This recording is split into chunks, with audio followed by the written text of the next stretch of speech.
बिस्मिल्लाहिर्रहमानिर्रहीम, अस्सलाम वालेकुम, गुड मॉर्निंग मुल्तान। कैसे हैं आप लोग? उम्मीद करती हूँ बिल्कुल ठीक ठाक होंगे और दुआ करते हैं आज का दिन आपका बहुत ही अच्छा गुजरे, हंसते हुए मुस्कुराते हुए खैर आफियत के साथ गुजरे। नाज़रीन, आप देख रहे हैं रोही एट 10 और मैं हूँ आपकी होस्ट आसमान औरी। एक नई सुबह में आपको खुश आमदीद कहते हैं। जनाब, कैसा जा रहा है आपका दिन? आज वीकेंड है, बहुत सारे लोग जो है वो घरों में मौजूद होंगे।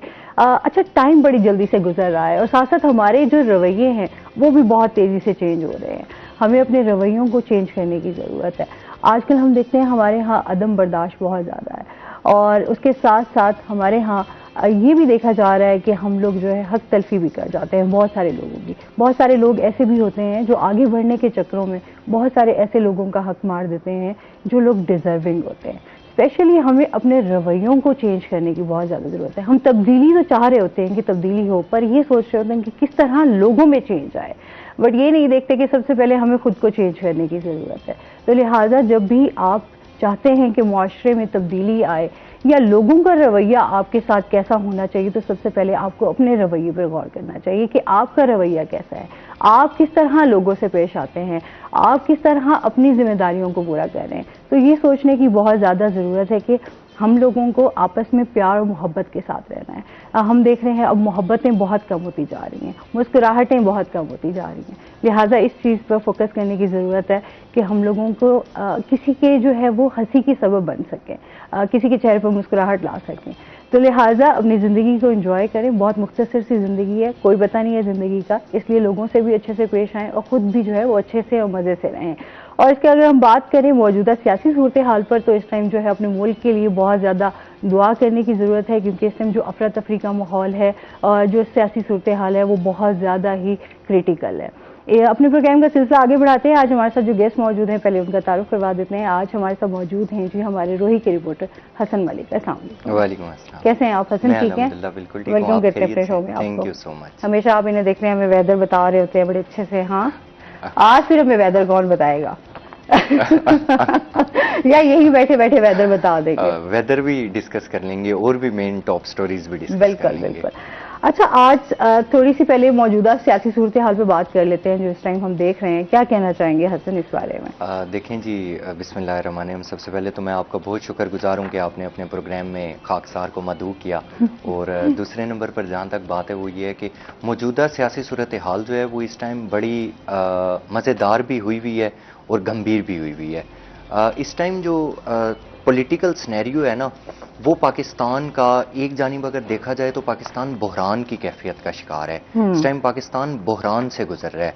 अगर वो देखा जाए तो वो महंगाई का बहरान भी है, आटे का बहरान भी है, वो हर चीज़ के बहरान से गुजरने के बावजूद भी आज इस टाइम पर हमारी सियासी सूरत हाल को स्टेबल होना चाहिए था। हमारी इस टाइम अगर मुल्क की सियासी सूरत हाल स्टेबल होगी तो इसका मतलब है मुल्क की मैशत भी स्टेबल होगी। मुल्क की किसी मुल्क की अगर मैशत स्टेबल होती है तो इसका मतलब है मुल्क खुद स्टेबलाइज कंडीशन में होता है। इस टाइम ना हमारे मुल्क की मैशत स्टेबल है, ना हमारे मुल्क की पॉलिटिकल सिचुएशन स्टेबल है, और उससे बढ़कर जो बात है, ना ही हमारे मुल्क इस टाइम मुतहम्मिल है इलेक्शंस का। इस टाइम पर इस तरह की सियासी सूरत हाल पाकिस्तान के बासियों के लिए और पाकिस्तानियों के लिए काफ़ी ज़्यादा अलार्मिंग सिचुएशन क्रिएट करी है कि आखिर हम किस जानिब जा रहे हैं। हमें इस टाइम इस चीज़ की ज़रूरत है कि हम तमाम चीज़ों से बालातर होकर ना, हम सारे इकट्ठे होकर अपने इख्तलाफात को बुलाकर पाकिस्तान को अपलिफ्ट करें, पाकिस्तान की मैशत को अपलिफ्ट करें। ये जितने बहरान है ना यहाँ पर, ये हमारे ही पैदा करता है, जाहिर सी बात है।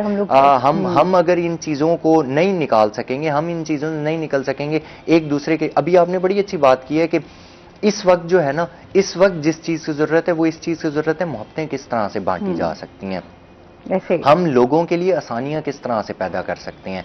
इस वक्त तमाम सियासी पॉलिटिकल जमातों को मिलकर एक चीज़ सोचनी चाहिए, जो ये सोचनी चाहिए कि पाकिस्तान को हमने अपलिफ्ट किस तरह से करना है। बाकी ये है कि पंजाब हुकूमत की जहाँ तक बात है, विद इन 19 डेज इलेक्शंस का कहा हुआ है, तो अब अल्लाह खैर करे इंशाल्लाह। 90 दिन, मैं ये समझता हूँ 190 दिन भी हो सकते हैं, सिर्फ 90 दिन नहीं। अगर 90 दिन गुजरते हैं तो उसके बाद फिर आ जाएगी केयर टेकर गवर्नमेंट। अगर पंजाब के सिर्फ इलेक्शंस होते हैं तो इसका मतलब है आज जनवरी है, 90 दिन का एस्टिमेट लगाएं तो अप्रैल में इंतखाबात होंगे पंजाब गवर्नमेंट के। अगर पंजाब गवर्नमेंट के होते हैं और फेडरल के नहीं होते तो फिर उसका मतलब है 2 महीने बाद फेडरल के फिर इंतखाबात होंगे। जब तक तमाम एमपीएज हल्फ बर्दारी की तकरीबात से निकल रहे होंगे फिर एमएनएज के इलेक्शन हो जाएंगे। वो इतना यानी इतना बर्डन हमारा मुल्क किस तरह से बर्दाश्त कर सकता है? मेरी जाती तौर पर राय ये है कि हम इतना बर्डन नहीं बर्दाश्त कर सकते।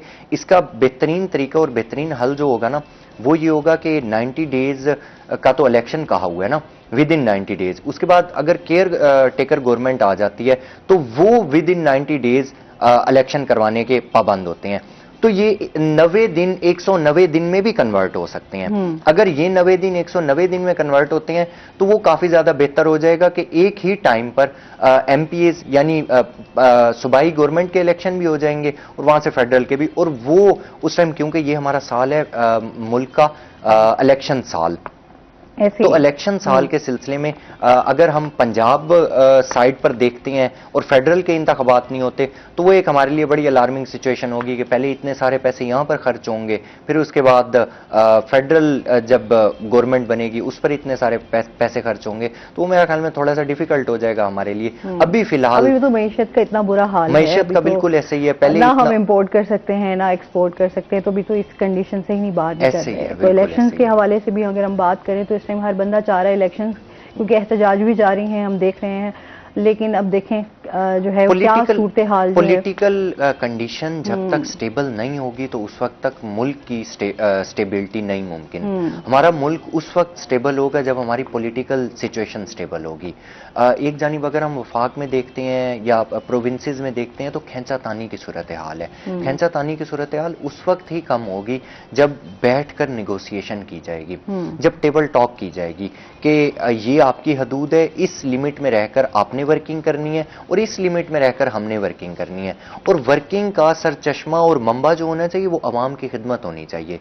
एक दूसरे गालम गलोच वाली सियासत से मेरा ख्याल में बस हो जाना चाहिए एक दूसरे को ब्लेमिंग। मैं तो हमेशा ये बात करती हूँ कि आपको टेबल टॉक करनी चाहिए। हमारे जितने भी सियासी लीडर हैं, अभी वो टाइम नहीं है कि आप सिर्फ अपने ही बारे में सोचें, अभी आप लोगों के बारे में भी सोचें, मुल्क के बारे में भी सोचें कि हमारे मुल्क जो है वो किस किस स्टेज पर खड़ा है हमारा मुल्क। हमारा मुल्क इस टाइम बड़े नाजुक सूरत हाल से गुजर रहा है। हमें इस टाइम हम तमाम लोगों को मिलकर एक चीज सोचने की जरूरत है कि हमारा मुल्क अल्लाह ना करे डिफॉल्ट ना हो जाए।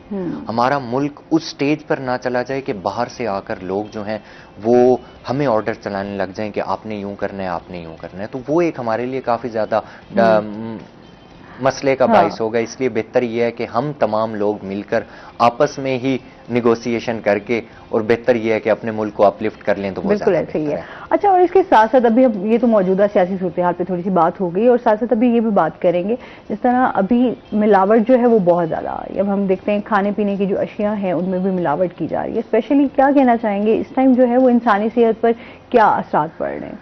देखिए, सबसे बड़ा अच्छा टॉपिक और बड़ा इंपॉर्टेंट टॉपिक आप डिस्कस कर रही हैं आज। ये हमारे वक्त की ज़रूरत है। ये मिलावट वाली चीज़ें जो है ना, एक जानिब अगर देखा जाए ना, दीन हमें बताता है कि जो मिलावट करता है ना वो हम में से नहीं है। और दूसरी जानिब हम ये देखते हैं कि हमारा मुल्क अगर उम्रे और हज की फहरिस्त निकाली जाए ना तो पाकिस्तान तकरीबन 150 ममालिक में से या 130 ममालिक में से पाकिस्तान हज और उम्रा करने वालों में से दूसरे या तीसरे नंबर पर स्टैंड करता है। और दूसरी जानिब अगर हमारी मार्केट की सिचुएशन देखी जाए, हमारी और सिचुएशंस देखी जाए ना, तो हमें पता चलता है कि हम किस जगह पर स्टैंड कर रहे हैं। यानी आप अगर सपोज कर लें, मैं आपको किसी और चीज़ की एग्जांपल नहीं देता, मैं आपको बिल्कुल सिंपल सी एग्जांपल देता हूँ। हमारे घरों में दूध आता है, बड़ी सिंपल सी एग्जांपल है, कॉमन। हर बंदा बाहर से दूध भी खरीदने जाता है, हर बंदे के घर में दूध भी आता है। आप देख लें कि एक दुकान पर जब हम जाते हैं ना, तो मैं खुद इस चीज़ का आई विटनेस हूँ। एक दुकान पर मैं गया, वहाँ लिखा हुआ था कि जी दूध 90 रुपए किलो, अच्छा दूध 100 रुपए किलो, खालिस दूध 120 रुपए किलो, बेहतरीन खालिस दूध 150 रुपए किलो। वैराइटीज है। तो अब आप खुद अंदाजा लगा सकती हैं कि एक सिंपल दूध जो है वो 90 रुपए किलो फरोख्त हो रहा है, और जो बेहतरीन खालिश दूध जो क्वालिटी है जिसकी, वो हाँ, 150 रुपए 150 किलो में फरोख्त हो रहा है। यानी अब मैंने दुकानदार से सवाल किया, मैंने कहा इसमें और इसमें क्या फर्क है? तो वो कहने लगा मलिक साहब तुहाडी किते जड़ा है ना वो बेहतरीन खालिश दूध वाली कैटेगरी है, तुसां फॉल करेंदे हो, तुसां वो वाला गिनने, तुसां 90 रुपए वाला नहीं, 90 रुपए वाला कहीं बह किते पिया। तो मैंने उससे पूछा, मैंने कहा किसके लिए है? तो कहने लगा वो उनके लिए है जो बस ये हमारे से टी स्टॉल्स वाले जो ले जाते हैं या कुछ, उनका सिर्फ ये होता है कि दूध को कलर देना होता है, चाय बनी हुई है कौन से दूध की बनी हुई है, उन्हें इस चीज की परवाह नहीं होती। उन्हें इस चीज की परवाह होती है कि यार कम पैसों में, वो बेसिकली क्वालिटी नहीं देख रहे होते, वो क्वांटिटी देख रहे होते हैं। ऐसे ही है, बहुत तो सारी जगहों में यही चीजें हो रही सेम। हैं। अब आ जाए कि दूध, तो ये तो दूध की मैंने आपको बड़ी कॉमन सी एग्जांपल दी है। अब हम दूसरी जानिब आ जाते हैं आटे पर। आटे का मुल्क में कितना ज्यादा बहरान है। इस बहरान के होने के बावजूद भी आटे की कितनी लंबी लाइनें लगी हुई हैं। आप ये देखें कि इतनी लंबी लाइनों के बावजूद भी वहां पर खवातीन, मैं गया यहीं ये अपने वलैताबाद वाली साइड पर ना एक बहुत बड़ी लाइन लगी हुई थी, तो वहाँ एक दिन बाय चांस मैं रिपोर्ट करने चला गया। तो वहाँ जब गया ना, आप यकीन करेंगी एक खातून थी, उन्होंने बिसाखियों के सहारे से, आप सिर्फ इमेजिन कर लें एक मिनट के लिए, एक खातून जिसकी उम्र तकरीबन 80 से 85 साल थी, 85 इयर्स ओल्ड वुमेन, वो बैसाखियों के सहारे चलकर 10 किलो आटे का थैला लेने आई हुई थी। नहीं, ये तो वाकई इस टाइम जो हमारे हालात है ना, कहते हैं अगर आपने आटा लेने जाना है और अगर आपने रोटी खानी है तो पहले आपको अपनी जान देनी पड़ेगी, मतलब इस तरह की सिचुएशन बनी हुई है। इसमें मजीद भी हम बात करते हैं। नाज़रीन, चलते हैं अपने सेगमेंट की तरफ, टुडेज वेदर।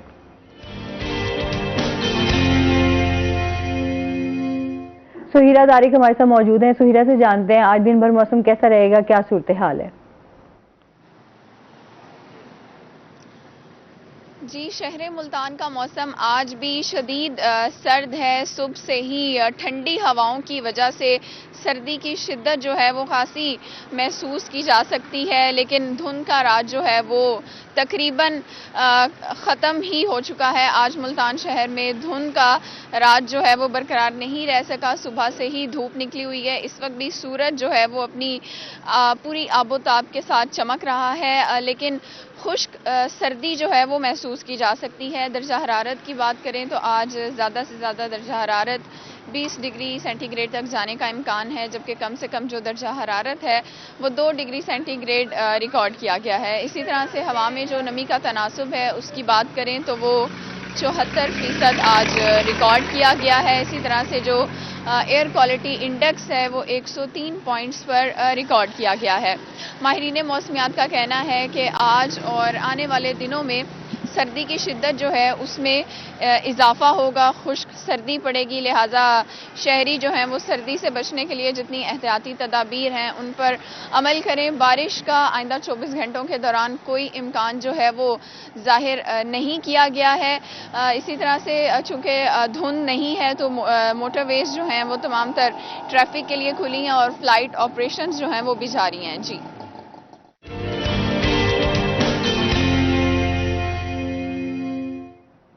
बहुत शुक्रिया सुहीरा आपका। अच्छा, वेदर की हम बात करें तो वाकई धुंध अभी 2-3 दिन से धुंध नहीं पड़ रही, लेकिन सर्दी जो है वो अभी बरकरार है। ऐसे ही है ना, कल तो मुझे बहुत ज्यादा ठंड लगी, तो शायद एक वलीमे पे भी थी और मुझे इतनी ठंड लगी, अच्छी खासी सर्दी थी रात। नहीं सर्दी है, असल में है यूं कि जब से ये बारिश हुई है ना, ये पिछले 4-5 दिन पहले से, हाँ, वो भी इतनी कोई खास हल्की बूंदाबांदी थी। हाँ। वो बेसिकली ऐसे समझ लें वो बारिश मुल्तान का मौसम और मतला साफ करने के लिए आई थी। वो बारिश जो हल्की फुल्की बूंदाबांदी थी, उसके बाद महकमा मौसमियात जो है वो बार बार ये पेशगोई कर रहे हैं कि मुल्तान का मौसम जो है ये कोहरे की लपेट में रहेगा। यानी दिन के औकात में जब तक सूरज निकला रहेगा तो मैक्सिमम 20, 22, 18 इधर तक जाएगा, और मिनिमम जो है वो एक और चीज़ मैं ऐड करता चलूँ, कल जो गुज़िश्ता रात थी ये मुल्तान की सर्द तरीन रात थी। 2 डिग्री सेंटीग्रेड रात को रिकॉर्ड किया गया है। मिनिमम जो है आज का वेदर वो 2 डिग्री सेंटीग्रेड है और मैक्सिमम 20 है, जिस तरह सुहीरा ने बताया। तो इसी तरह से आइंदा आने वाले दिनों में भी इसी तरह की सर्दी की शिद्दत बरकरार रहेगी। तो धुंध का तो जो है वो काफी बेहतर रहेगा। मौसम बेहतर रहेगा। धुंध की तो सूरत हाल वो उन्होंने बताई है कि आइंदा 24 घंटों के दौरान भी धुंध तो नहीं तो रहेगी। वेदर की अच्छी तरीके से सारी अपडेट आ गई होगी, ऐसे ही है सर? ऐसे ही है, बिल्कुल ऐसे ही अब है। तो मेरे ख्याल में सोते जागते भी वेदर के हवाले से अपडेट रहना होता है। ऐसे ही है, बिल्कुल ऐसे है। उसकी वजह ये है क्योंकि वेदर बताना होता है ना रेगुलर बेस पर, तो उनके साथ भी कांटेक्ट रेगुलर बेस रहता है। फिर वो उसकी वजह से मोटरवेज और फ्लाइट ऑपरेशन, ये तमाम चीजें जो है ये इंटरलिंक होती हैं वेदर के साथ बिल्कुल ही। ऐसे ही कि है। अगर फॉग ज्यादा होगी, डेंस फॉग है, या वैसे भी अगर विजिबिलिटी कम है, तो ऑब्वियस सी बात है फ्लाइट ऑपरेशन फिर नहीं होता, वो मुअत्तल कर दिया जाता है। इसी तरह से मोटरवेज को भी बंद कर दिया जाता है और शहरियों के लिए बहुत ज़्यादा एहतियाती तदाबीर अपनाने की ज़रूरत होती है। लेकिन क्योंकि अब आइंदा आने वाले दिनों की जो बात है ना, वो यही है कि मुल्तान का मौसम दिन के औकात में तो गर्म रहेगा, यानी 2022 तक दर्जा हरारत जाएगा। लेकिन अगर आप रात की बात करें तो वो थोड़ा सा हाँ, वो डिक्रीज अच्छी हो खासी जाएगा। ठंड है, उसमें वाकई एहतियात करने की भी जरूरत है ऐसे ही है। स्पेशली। अच्छा, जिस तरह मिलावट की बात कर रहे थे, अब तो मेडिसिन भी अगर हम बात करें, आपके मसाला जात तो वैसे ही जो ओपन होते हैं उनमें तो बहुत ज्यादा हम देखते हैं कि मिलावट की जा रही होती है। अब तो खैर वो बात आ जाती है कि अब लोगों में भी मिलावट है, तो आप अशिया की क्या बात करते हैं? ऐसे ही है ना? ऐसे ही है, बिल्कुल ऐसे ही है। बात फिर वही है जो स्टार्टिंग से जिस बात लेकिन हमारा जो पंजाब फूड अथॉरिटी जो इदारा बनाया गया है, आप क्या समझते हैं क्या रोल प्ले कर रहा है? इन चीजों के ऊपर कोई एक्शन भी ले रहा है या नहीं? ऐसे ही है। पंजाब फूड अथॉरिटी की जहाँ तक बात है, वर्किंग तो वो बहुत अच्छी कर रहा है, लेकिन ये है कि जितनी हमारी वर्किंग होनी चाहिए उस तरह से तो वो मेरा ख्याल में नहीं कवर कर पा रहे। उसकी वजह एक ये भी है कि उनके पास थोड़ा सा फाइनेंस का भी प्रॉब्लम है। उससे बढ़कर जिस चीज़ का प्रॉब्लम है कि उनके पास वो मैन पावर नहीं है इतनी। वो यूं है कि वो तो ऑब्वियस सी बात है, हुकूमत ज़्यादा बेहतर जानती है। लेकिन मिलावट की जहाँ तक बात है ना, अशिया में तो मिलावट हो रही है सो हो रही है। लोगों की जहाँ तक आपने मिलावट की बात की है ना, तो लोग भी अब खालिस नहीं पाए जाते। हाँ, ऐसे ही। मटेरियलिस्टिक, हम इस वक्त जिस दुनिया में जी रहे हैं ना, हम मटेरियलिस्टिक वर्ल्ड में जी रहे हैं। मटेरियलिस्टिक वर्ल्ड क्या है? किसी को किसी से काम है तो वो उसके लिए बहुत अच्छा है, अगर काम नहीं है तो साथ से भी अगर वो आपके गुजर जाए या आप उसके गुजर जाए तो हम देखना भी पसंद नहीं करते उसे। मटेरियलिस्टिक वर्ल्ड है ना। हमें अगर किसी से काम है तो हम दिन रात सुबह शाम कहते रहेंगे कि आप ही आप हैं, आपके बाद कयामत है, आपके बाद अंधेरा है। लेकिन जब काम नहीं होगा तो हम उसी को ही देख कर कहेंगे, हम कहेंगे यार आप कौन है, मैं तो आपको जानता और पहचानता भी नहीं हूं। तो ये प्रॉब्लम्स हैं, हम इसे हम लोगों ने ही प्रॉब्लम्स क्रिएट किए हैं और हम लोग ही इन चीजों को हल करेंगे ना, और कौन करेगा हल? अब बड़ी सिंपल सी बात है, मैं अक्सर एक बात करता हूं कि जब भी कोई हमारे से प्यार से बात करता है ना, तो हमारे जहन में सबसे पहले एक चीज आती है, यार ये मेरे साथ इतना मीठा क्यों हो रहा है, इसे क्या काम है मेरे से।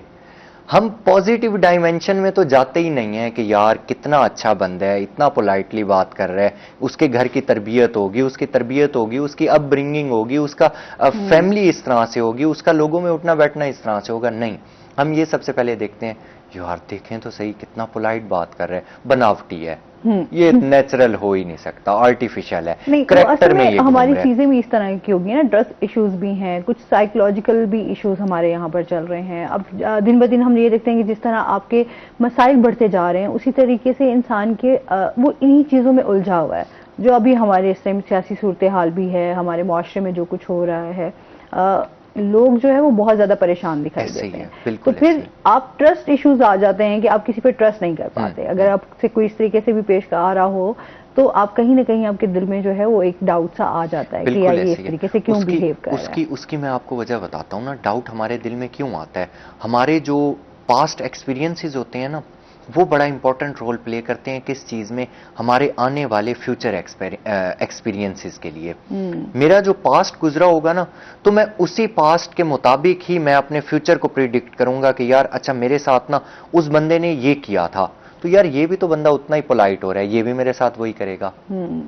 बस वही बात आ जाती है। मेरा जो पास्ट होगा ना, हर बंदे का पास्ट जो है वो उसके फ्यूचर को ऐसे समझ लें प्रिटेंड कर रहा होता है कि इसका फ्यूचर किस तरह से होगा। अगर मेरे साथ कोई बंदा बहुत ज्यादा पोलाइट रहा है, उसने मुझे बहुत ज्यादा प्यार दिया, उसने मुझे बहुत ज्यादा सपोर्ट किया, उसने मुझे बहुत ज्यादा अपब्रिंग किया है, तो मेरा फ्यूचर भी जो होगा, मेरे साथ जो जो लोग मुंसलिक होते जाएंगे, तो मैं उन्हें कहूंगा नहीं यार ट्रस्ट इशू कोई प्रॉब्लम नहीं है। मैं आपको अपना एक्सपीरियंस बताता हूं, मुझे तो बहुत अच्छे लोग मिले हैं, और जिस बंदे को अच्छे लोग नहीं मिले होंगे तो वो कहेगा नहीं यार मुझे तो अच्छे लोग नहीं मिले, मैं तो अवॉइड करूंगा, मैं किनारा कशी इख्तियार करूंगा कि लोगों दोबारा मेरे साथ वही प्रॉब्लम्स ना हो जाएं। हम्म। तो एक तो ये बात हो गई, हम मटेरियलिस्टिक वर्ल्ड में जी रहे हैं।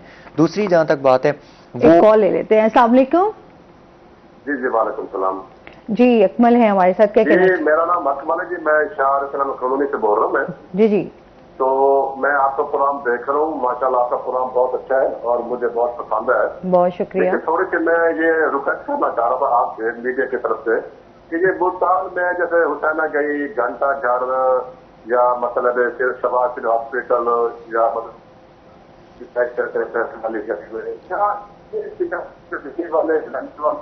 हमारी बहनें गुजर सकती है वहां से, न हमारी बच्चियां गुजर सकती है, न हमारी माएँ गुजर सकती है।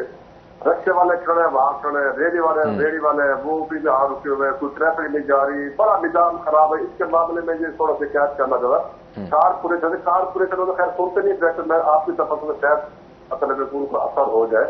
कोई पुराने हाल है मुल्तान शहर का हुसैन में खास तौर पर सगार हो गया, लंडे वाले इतने मतलब लोहे वाली जो टाइप की है मतलब किले की बैक साइड पे, तो मतलब वो इस मामले क्या कह सकते हैं। मैं तो हम बहुत परेशान है, सुनते कोई नहीं है, देखते कोई नहीं है, तनख्वाह ले रहे हैं बैठ के, बस एक गाड़ी आएगी, ट्रक आएगा, सफी करोगे, अनाउंस करेंगे, दूर से पता चले वो आगे रेल टुपा के गली में खड़ी कर लेंगे, 2 मिनट के बाद वही खड़ी कर लेंगे। इनके बारे में क्या आपके पास कोई इलाज वगैरह है कि नहीं? ठीक है जी, बहुत शुक्रिया कॉल करने का। अच्छा वही बात आ जाती है कि इसमें भी कहीं ना कहीं हम लोग अब जो हुसैना की जो हमारे ये कदीमी बाजार है, बिल्कुल और यहाँ पर अगर हम बात करें मुल्तान शहर के हवाले से तो यहाँ पर बहुत ज्यादा रश दिखाई देता है, क्योंकि यहाँ पर एक तो आपको कुछ जो आप मार्केट में जब अभी ब्रांड्स हैं तो जो लोग अफोर्ड नहीं कर सकते, जाहिर सी बात है उन्होंने इस तरह के बाजारों का ही रुख करना है कि आपको सस्ते दामों कोई चीज मिल जाए और आप अपना गुजारा जो है वो कर सकें। स्पेशली हमारी जो खवातीन है यहाँ पर, क्योंकि अभी ब्रांड्स अब आना स्टार्ट हुए हैं, पहले तो जाहिर सी बात है हमारे यही एक कैंट बाजार होता था या फिर हमारा हुसैना गई बाजार, और यहाँ पर ही रश दिखाई देता था। लेकिन ट्रैफिक के हवाले से अगर हम बात करें तो वाकई दिन ब दिन जो है अब आबादी भी बढ़ती जा रही है और ट्रैफिक के मसाइल भी दिन ब दिन बढ़ते जा रहे हैं। इसमें हमारी जो अपनी जिम्मेदारी है, खासतौर पे मैंने जब सुबह बात की थी शो के स्टार्ट में कि हमें अपनी जिम्मेदारियों का भी पता होना चाहिए, हम क्या रोल प्ले कर सकते हैं। हम दूसरों पे तो ब्लेम करते हैं, बट हम खुद क्या कर रहे हैं इस पे भी जज करने की जरूरत है। अभी हमने जाना है ब्रेक में नाज़रीन, इस पे मजीद भी हम बात करेंगे, हमारे साथ रहिएगा।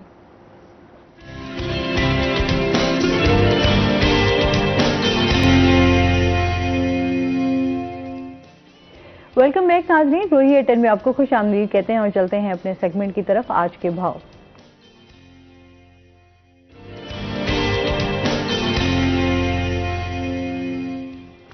शकील सुल्तान हमारे साथ मौजूद हैं। शकील से जानते हैं आज मार्केट में सब्जियों फलों के क्या रेट्स हैं। जी मुल्तान शहर की सब्जी और फलों की मार्केट में आज के ताज़ा भाव की बात करें तो अदरक जो है वो 320 रुपये फ़ी किलो में, लहसुन 400 रुपये फ़ी किलो में, लीमू 160 से 240 रुपये फ़ी किलो के हिसाब से दस्तयाब है। ये 3 सब्जियों में वो आइटम्स हैं जो कई माह से इन्हीं कीमतों पर फ़रोख्त हो रही हैं। इनकी कीमत में कमी बिल्कुल नहीं देखी जा रही, हालांकि ये रेगुलर में यूज़ होते हैं। इसके साथ जो बुनियादी सब्जियां हैं जिनके बगैर कहा जा सकता है हंडिया चढ़ाना नामुमकिन होती है, जिसमें प्याज की बात करें वो 240 से 280 में, हरी मिर्च 160 में, शिमला मिर्च 120 में, टमाटर 60 से 80 रुपये फ़ी किलो के हिसाब से दस्तयाब है। मौसमी सब्जियों की बात कर लें जिसमें शलजम, मूली, पालक और मेथी जो है वो 40 रुपये फ़ी किलो में, गाजर और आलू 60 रुपये फ़ी किलो के हिसाब से दस्तयाब है। चंद और सब्जियाँ जिसमें सुहाजना है वो 200 से 240 में, सब्ज़ चना जो है वो कभी मार्केट में दस्तयाब होता है कभी दस्तयाब नहीं होता, उसकी कीमत इसलिए कम हो नहीं पा रही, 320 रुपये फ़ी किलो के हिसाब से दस्तयाब है। ओवरऑल अगर हम बात करें तो सब्जियां जो हैं मौसमी सब्जियों के अलावा दीगर तमाम सब्जियां जो हैं उनकी कीमतें बहुत ज़्यादा हैं, गरीब की पहुंच से अभी भी बाहर हैं। चूँकि एक महंगाई की लहर फैली हुई है पूरे मुल्क में, उसमें जिसमें मुल्तान में भी सब्जियों और फलों की कीमतें उसी लपेट में हैं। कीमतों में होशरुबा जो इजाफा होता है वो कम होने का नाम नहीं लेता। फलों की बात करें तो फल कहा जा सकता है कि अब बहुत ज़्यादा ही महंगे हो चुके हैं, जिसमें आप अंगूर को देख लें, अफ़गानिस्तान का सुंदर खानी अंगूर 400 में, साउथ अफ्रीका से मंगवाया जाने वाला काला अंगूर 600 से 800 रुपये फ़ी किलो तक फ़रोख्त हो रहा है। सेब 160 से बढ़ गया है, 200 से 280 रुपये फ़ी किलो तक पहुंच गया है। कंधारी अनार 400 रुपये फ़ी किलो तक फ़रोख्त हो रहा है। इन दिनों केला भी महंगा हुआ है। सिंध से मंगवाया जाता है केला, इसलिए उसकी कीमत में इजाफा हुआ है। 160 से 200 रुपये फी दर्जन तक पहुंच गया है। मौसमी फल सस्ते होते दिखाई दे रहे हैं। किन्नू और फ्रूटर जो 150 तक पहुंच गए थे, 80 से 100 रुपये फी किलो के हिसाब से दस्तयाब है। अगर किन्नू और फ्रूटर में अच्छी क्वालिटी की तरफ ज़्यादा जाया जाए तो वो 120 रुपये फी किलो तक भी दस्तयाब है। अमरूद भी 80 से 100 रुपये फी किलो में फ़रोख्त हो रहे हैं। उसके साथ पपीता है 240 में। नाशपाती चाइना की बंद हो गई है आना। सवात की नाशपाती 500 रुपये फी किलो में फ़रोख्त हो रही है। ओवरऑल अगर हम बात करें तो सब्ज़ी और फल दोनों मौसम सरमा में इनकी कीमतों में इजाफा हुआ था, कम होने का नाम नहीं ले रहा। हालांकि तीसरे चौथे दिन जो है किसी न किसी सब्जी किसी न किसी फल की कीमत में इजाफा ही देखने को मिलता है, जिससे शहरी भी परेशान हैं। जी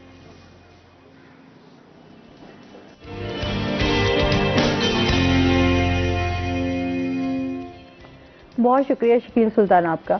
अच्छा, बात कर रहे थे जिस तरह हम एक तो मिलावटी अशिया की बात कर रहे थे, उसमें महंगाई की अगर हम बात करें तो महंगाई की सूरत हाल भी जो है वो बहुत ज़्यादा इस टाइम बुरी है। मतलब हर बंदा जो है वो परेशान ही दिखाई देता है। अभी हम जिस तरह ब्रेक में बात कर रहे थे, रेडी वालों के ये जो मसाइल हैं, ये अब हम 6 नंबर भी चले जाएं तो यही आपको मसाइल का संग कि आधा रोड तो रेडी वालों ने ही लिया हुआ है, जिसकी वजह से हमारे ट्रैफिक इश्यूज भी बहुत ज्यादा हो रहे हैं। बिल्कुल। लेकिन अगर हम बात करें इंतजामिया की तरफ से तो कभी चेक एंड बैलेंस उस तरीके से नजर नहीं आता। शायद वो वक्ती होता है कि आपने वक्ती तौर पर किया तो रेडी वाले जो है वो साइड पे इधर उधर हो जाते हैं, रोड जो है वो क्लियर हो जाता है, लेकिन जैसे ही वो जाते हैं और उसके बाद जो है वो दोबारा से वही सूरत हाल होती है जो पहले होती है। ऐसे ही है, बिल्कुल आप ठीक कह रही हैं। इसके लिए असल में ज़रूरत क्या है? ज़रूरत इस चीज़ की है कि परमानेंट प्लान चॉक आउट किया जाए।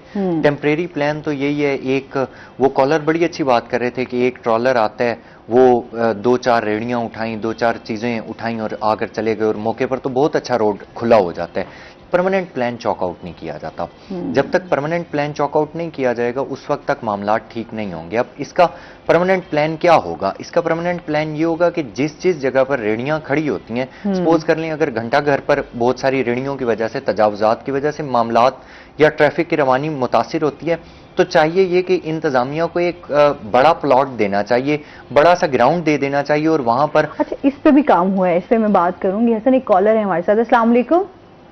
अस्सलाम वालेकुम, बात करेंगे कहाँ से? मैंने हसन भाई से बात करनी थी। जी जी करें, आप बड़ी जल्दी में लग रहे हैं, बात करें आप। अस्सलाम वालेकुम, कैसे? मलिक साहब बात कर रहा हूँ मुल्तान से। हसन भाई, हमें बड़ी खुशी हुई है कि यार आपने आप कम वक्त में अपना नाम बनाया है। दूसरा सवाल मेरा ये है कि यार मुल्तान में डकैती की वारदातें बढ़ रही हैं, राजधानी की वारदातें बढ़ रही हैं, इसमें पुलिस कहाँ सोई है? इस हवाले से आप क्या कहना चाहेंगे? दूसरा तीसरा मेरा एमपीए सवाल ये कि यार आप इतनी अच्छी रिपोर्टिंग करती है यार, ये आप कैसे कर लेते हैं हसन भाई? ठीक है जी, बहुत शुक्रिया कॉल करने का।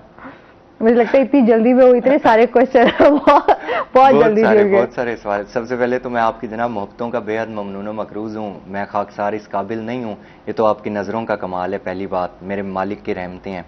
दूसरी बात यह है कि बहुत अच्छी बात की है इन्होंने। हम पहले वो उस टॉपिक को डिस्कस कर लेते हैं जो हम कर रहे थे कि एक प्लान चॉक आउट करना चाहिए। प्लान चॉक आउट किस तरह से होगा? प्लान चॉक आउट इस तरह से होगा कि एक बड़ा सा कोई ग्राउंड दे देना चाहिए जहां पर ना ये तमाम लोग जो हैं उन्हें फैसिलिटेट किया जाए। वहां पर उनकी रेहड़ियां, क्योंकि बहुत सारे लोग ऐसे हैं जो बड़ी बड़ी दुकानों से फ्रूट्स और सब्जियां परचेज नहीं कर सकते, रेहड़ियों वालों से भी बहुत सारी आवाम परचेज करती है। तो वो एक ऐसा परमानेंट प्लान चॉक आउट करना चाहिए जिसकी वजह से ट्रैफिक की रवानी मुतासिर ना हो, और दूसरा जो है वो उनका भी कारोबार सही चलता रहे। बाकी अब मैं जवाब दे देता हूं उनके सवाल का। तो बड़ी अच्छी बात की है इन्होंने कि डकैती और चोरी की वारदातें बढ़ रही हैं, पुलिस कहाँ सोई हुई है। देखें जी, थोड़े से मामलात हमारे मुल्क के बिगाड़ का शिकार हैं, क्योंकि अनस्टेबिलिटी की वजह से पुलिस थोड़ी सी और कामों में मसरूफ है। रात के टाइम जैसे ही अंधेरा होता है, सर्दी की शिद्दत बढ़ती है, तो वो डकैत चोर जो हैं ये भी काफ़ी ज़्यादा इन हो जाते हैं। तो अभी अगर मैं आपको बात बताऊं, मेरे अपने मोहल्ले की गली की बात है, हम लोग परसों रात की बात है, हम लोग सारे मोहल्ले में ही एक शादी थी, तो हम लोग सारे वहीं गए हुए थे। शादी पर ही पता चला कि एक घर में चोरी हो गई है। वो हमारे घर के ऐसे समझ लें 3-4 गलियां छोड़ के और वो घर है। चोर आए हैं, उन्होंने सिर्फ उसी जगह पर हाथ डाला है, जिस जगह पर सामान पड़ा हुआ था। वो उसमें तकरीबन 8 तोले से जायद सोना था, 4, साढ़े 4, 5 लाख के करीब नकदी थी। तो कहने का मतलब ये है कि वारदातें बढ़ रही हैं। यही अभी मुझे कल ही पता चला है कि ये यहीं ऑफिस के करीब से ही कोई 2-3 न्यू 125 भी चोरी हुए हैं, और उसके अलावा ये रॉबरीज बहुत हो रही हैं, स्नैचिंग की वारदातें बहुत सारी हो रही हैं। मैं इसका एक चीज़ जो समझता हूँ ना, मुझे जहाँ तक लगता है अनएम्प्लॉयमेंट की वजह से और महंगाई की वजह से ना बहुत सारी चीज़ें ख़राब हो रही हैं। बहुत सारा पढ़ा लिखा तबका जो है ना, वो जब उन्हें जॉब नहीं मिलती ना, बड़ा बुरा हल है। सोल्यूशन ये नहीं है, हर चीज़ का सोल्यूशन नेगेटिव नहीं होता, पॉजिटिव भी सोल्यूशन होता है। अगर किसी को जॉब नहीं मिल रही तो वो आप थोड़े से काम करके बिजनेस भी तो कर सकते हैं ना। हमारे आगे एग्जांपल्स बहुत सारी हैं। अगर मैं मुल्तान की एग्जांपल्स कोट करूं तो BZU की एक पोजीशन होल्डर लड़की है जिसने कैंट वाली साइड पर अपनी गोलगप्पों का स्टॉल लगाया हुआ है, वो भी हमारे सामने एग्जाम्पल है। हमारे सामने उस लड़की की एग्जाम्पल भी है जो मैकेनिक बनी हुई है। तो ये तमाम लोग भी अगर काम काज को तरजीह ना दें और ये कहें कि जी हम भी रॉबरीज और स्नैचिंग की तरफ चले जाते हैं, तो मामलात तो फिर कहाँ से सेट होंगे, मामलात तो बिगाड़ का ही शिकार रहेंगे ना। नहीं, वाकई दिन ब दिन। अच्छा, फिर पुलिस का जो काम है, अभी हम देखते हैं पुलिस के हवाले से अगर 15 भी कॉल इमरजेंसी की सूरत में करते हैं तो बहुत टाइम लग जाता है पुलिस को भी आते आते। और फिर अगर हम पुलिस का रवैया देखें तो उसमें बेहतरी की कोई उम्मीद नजर नहीं आती कि कोई आपको पुलिस की तरफ से कोई अच्छा बिहेवियर मिल सके या उसका कोई हल निकाला जा सके। एक कॉलर भी हमारे साथ है। अस्सलाम वालेकुम। जी, ऑन है हमारे साथ, क्या कहना चाहेंगे? मैं हसन भाई को कहना चाहूंगा, हसन भाई मैं आपका बहुत बड़ा फैन हूँ। हेलो जी जी, आपकी आवाज आ रही है, हम सुन रहे हैं। मैं हसन भाई आपका बहुत बड़ा फैन हूँ, माशाल्लाह मैं आपके सारे एज लाइव देखता हूँ। तो आप जिस अभी क्राइम की बात कर रहे थे, तो कोई सजेशन आप क्या देना चाहेंगे हमारा जो पंजाब पुलिस है उससे, कि वो बेहतर किस तरह के काम कर सकती है, चोरी वारदातों में किस तरह से रोक सकती है? जी ऑन भाई, थैंक यू सो मच। मेरा ख्याल में सजेशन तो यहाँ पर ये बनती है कि पुलिस की नफरी जो है ना, गश्त को बढ़ाया जाए। गश्त को सिर्फ इस तरह से गश्त को नहीं बढ़ाया जाए कि पेट्रोल ज़ाया हो रहा है, गश्त को इस तरह से बढ़ाया जाए कि कुछ डॉल्फिन वाले, जिस तरह से डॉल्फिन फोर्स की अगर हम एग्जांपल लेते हैं, डॉल्फिन फोर्स है ना, तो डॉल्फिन फोर्स को कुछ मोहल्ले, कुछ गलियां अलॉट कर दी जाएं कि ये आपकी निगरानी में है। मैं तो यहाँ पर ना हमेशा एक चीज़ कहता होता हूँ कि यहाँ पर ना हम अपने हुक्मरानों की एग्जांपल देते हैं। हुक्मरान वो जो 22 लाख मुरब्बा मील का मालिक हो और वो ये कहे कि दरियाए फुरात के किनारे एक कुत्ता भी प्यासा मर जाए तो उसका जवाब दे वक्त का हुक्मरान है। तो मेरा ख्याल में यहाँ पर वक्त के हुक्मरानों को कुछ सोचना चाहिए। यहाँ पर उन इक्तदारे बाला में और उन कुर्सियों पर बैठे हुए लोगों को जरूर सोचना चाहिए जो इस चीज का हक सही से अदा नहीं कर रहे या नहीं कर सकते। आखिर क्यों? एक बंदा जिसके पास अथॉरिटी है, सब कुछ है, फिर भी मामलात बिगाड़ का शिकार क्यों है? सवाल तो ये पैदा होता है ना। या तो वो अपनी सही से अथॉरिटी को यूज नहीं कर रहा, या जरूरत से ज्यादा अपनी अथॉरिटी कायम करना चाह रहा है। तो तमाम चीज, excess of everything is bad, ये हम बचपन से एक प्रोवर्ब सुनते आ रहे हैं। ज्यादती भी हर चीज की नुकसानदेह है और कमी भी हर चीज की नुकसानदेह। आप मॉडरेट लेवल को लेकर चलें, आप गश्त की सूरत हाल को मौसर बनाएं, आप 15 की सूरत हाल को मौसर बनाएं। अच्छा, इस पे भी बात करें क्योंकि लास्ट टाइम हमारी माहिर इमरान से भी बात हुई तो यही बात नजर आई कि इंतजामिया के अपने ही अभी बहुत सारे मसाइल जो है वो देखने में आ रहे हैं, जिसकी वजह से पुलिस जो है वो कोई इस तरह का रोल प्ले नहीं कर रही। इस पर मजीद भी हम बात करेंगे। नाज़रीन, अभी हम जा रहे हैं ब्रेक पे, हमारे साथ रहिएगा।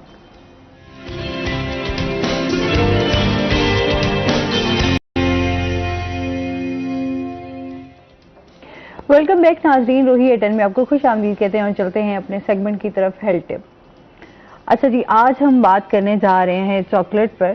और चॉकलेट मैं ऐसी समझती हूँ कि चाहे बच्चे हों, चाहे बूढ़े हों, चाहे जवान हों, सबको बहुत ज़्यादा पसंद होती है और फेवरेट भी होती है। ज़्यादातर हम जब देखते हैं कि अगर मुंह मीठा करना हो तो चॉकलेट जो है वो सब लोगों को जो शौक से इसको खाना पसंद करते हैं। और स्पेशली बच्चे जो है उनका तो मैं समझती हूँ बहुत ज़्यादा फेवरेट है कि चॉकलेट्स उनको दे दी जाएं और कुछ खाने के लिए और ना दिया जाए तो वो उसी में ही राज़ी हो जाते हैं और खुश हो जाते हैं कि चले हमें चॉकलेट्स मिल गई हैं।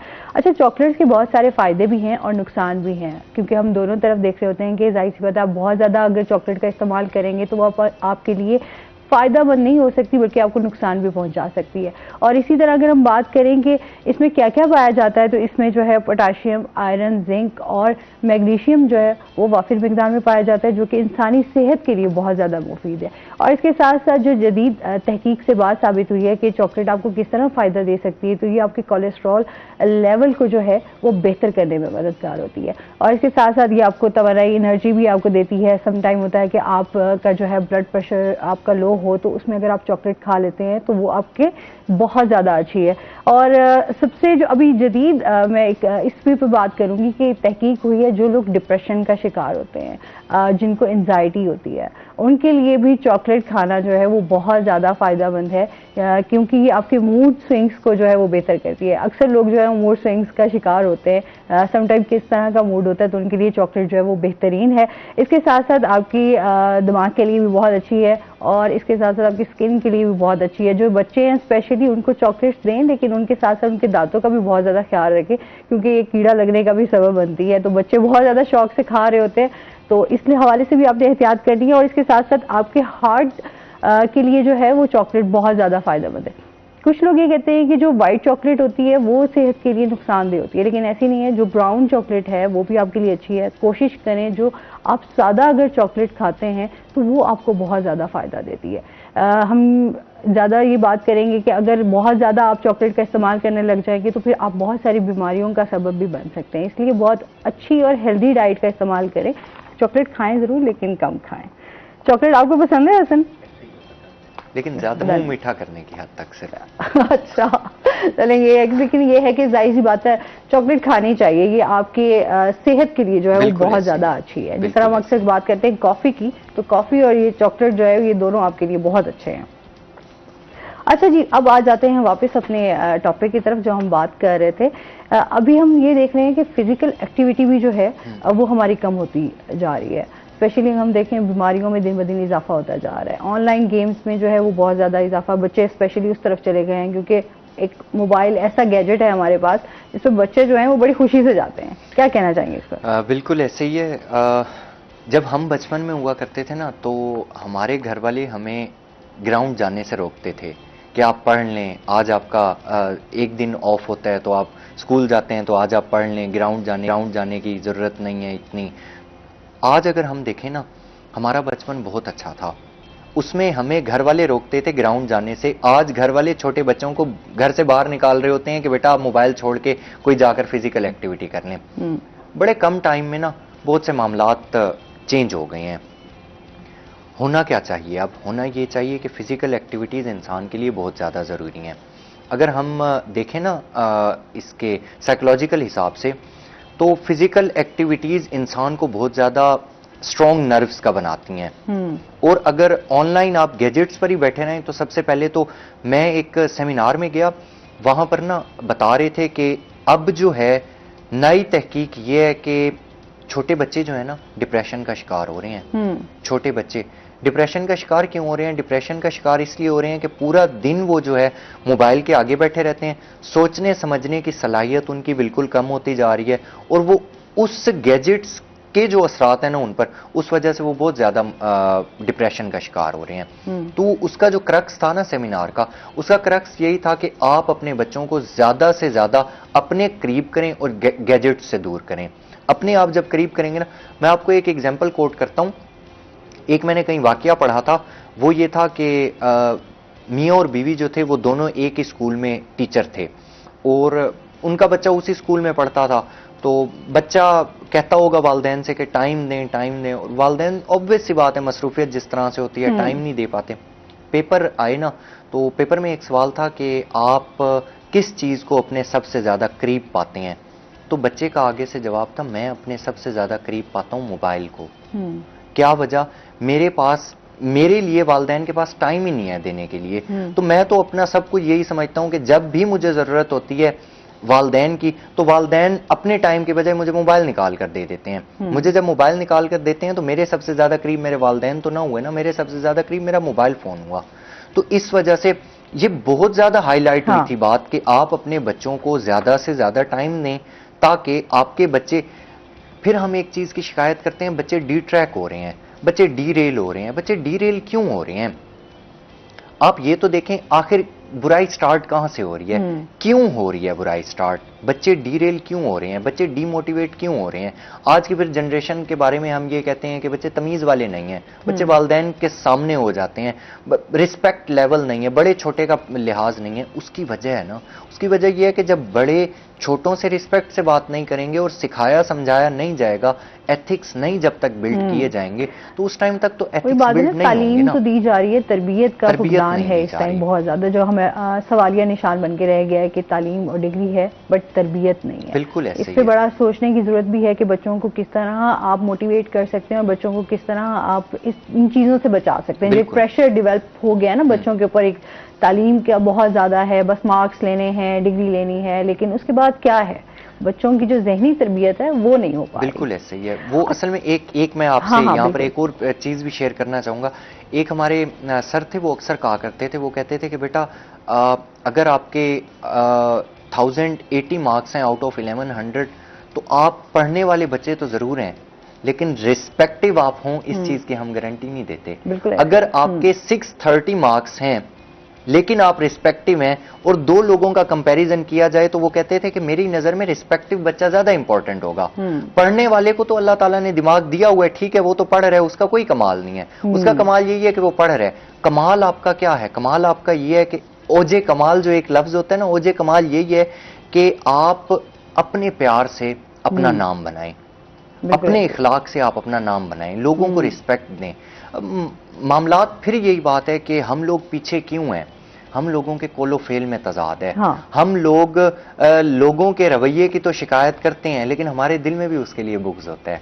ये हकीकत है, ये चीजें मुआशरती बुराइयां जो है ना वो बहुत ज्यादा जन्म ले रही हैं।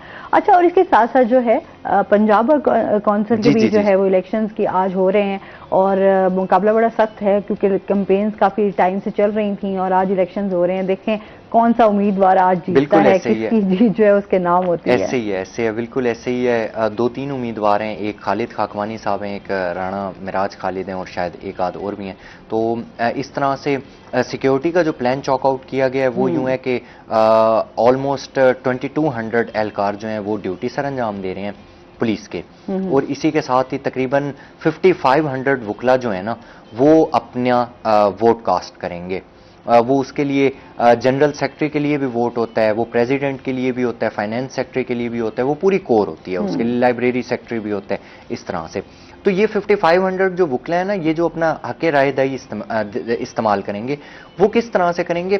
जिनका 2022 में 2022 में जिनका लाइसेंस बना हुआ है, यानी हर साल बाद रीन्यू करवाना पड़ता है, तो जिनका 2022 में रीन्यू हुआ था वही लोग वोट कास्ट कर सकेंगे। और अब देखते हैं, बड़ा अच्छा अभी तक तो यही खबरें आ रही हैं कि बड़ा अच्छा मुकाबला, इलेक्शंस होते हैं बड़े मुनज़्ज़म तरीके से होते हैं और बड़े अच्छे हो रहे होते हैं। एक जमहूरियत का एक जो हम नारा लगाते हैं वो उनमें नजर आ रहा है। बिल्कुल ऐसे है, कोई अच्छा जी, हमारे लिए जो है वो यही रोही की पूरी टीम की तरफ से और रोही की तरफ से जनाब उनके लिए बेस्ट विशेज हैं जो भी जीते, और वो बुकला के लिए हम कहते हैं जो बुकला के लिए भी और साइलिन के लिए जो है वो अच्छा साबित आसानियां पैदा करें। बिल्कुल, बहुत शुक्रिया हसन आपका कि आप हमारे साथ शो में रहे। और इसके साथ ही नाज़रीन अभी हमने जाना है ब्रेक पे, हमारे साथ रहिएगा। जब हम ब्रेक से वापस आएंगे तो हमारे साथ कुछ और गेस्ट मौजूद होंगे।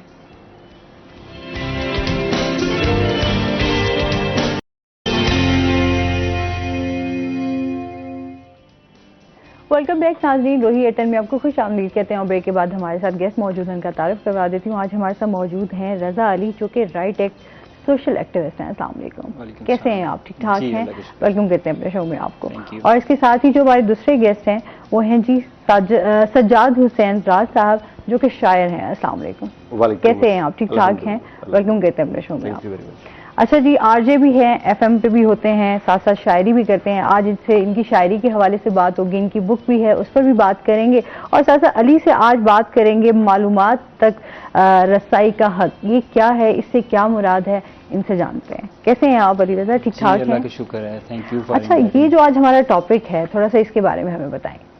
बेसिकली जो मालूमात तक रसाई का हक है, ये इसके नाम से जो जाहिर हो रहा है कि शहरियों को सरकारी इदारों से मालूमात लेने का हक, कोई भी पाकिस्तानी शहरी सरकारी इदारों से मालूमात ले सकता है, क्योंकि वो इंफॉर्मेशन या वो मालूमात बेसिकली वो शहरियों की होती है, और जो गवर्नमेंट अफसरान, सरकारी अफसरान हैं, वो उनके कस्टोडियंस होते हैं। और कोई भी फैसला साजी जब शहरी करते हैं तो वो मालूमात के बगैर नहीं कर सकते।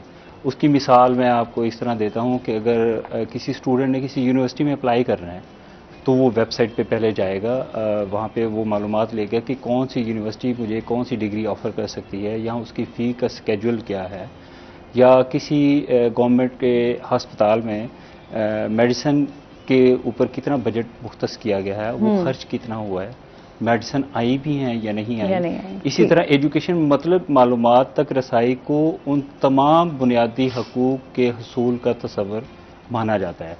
ये डेमोक्रेटिक कंट्रीज़ में या जमहूरियत में जिसकी डेफिनेशन को हम अगर समझते हैं कि for the people by the people, तो क्योंकि शहरियों की मालूमात होती हैं, शहरियों के दिए हुए टैक्सेस से ये गवर्नमेंट के इदारे चल रहे होते हैं, और शहरियों के दिए हुए वोट से ये हुकूमत कायम होती है, तो शहरी अपने उन इदारों को जवाबदेह बनाने के लिए ये मालूमात तक रसाई का हक समझा जाता है। सही। इसकी जो कॉन्स्टिट्यूशनल बैकग्राउंड है वो भी मैं आपको बता देता हूँ।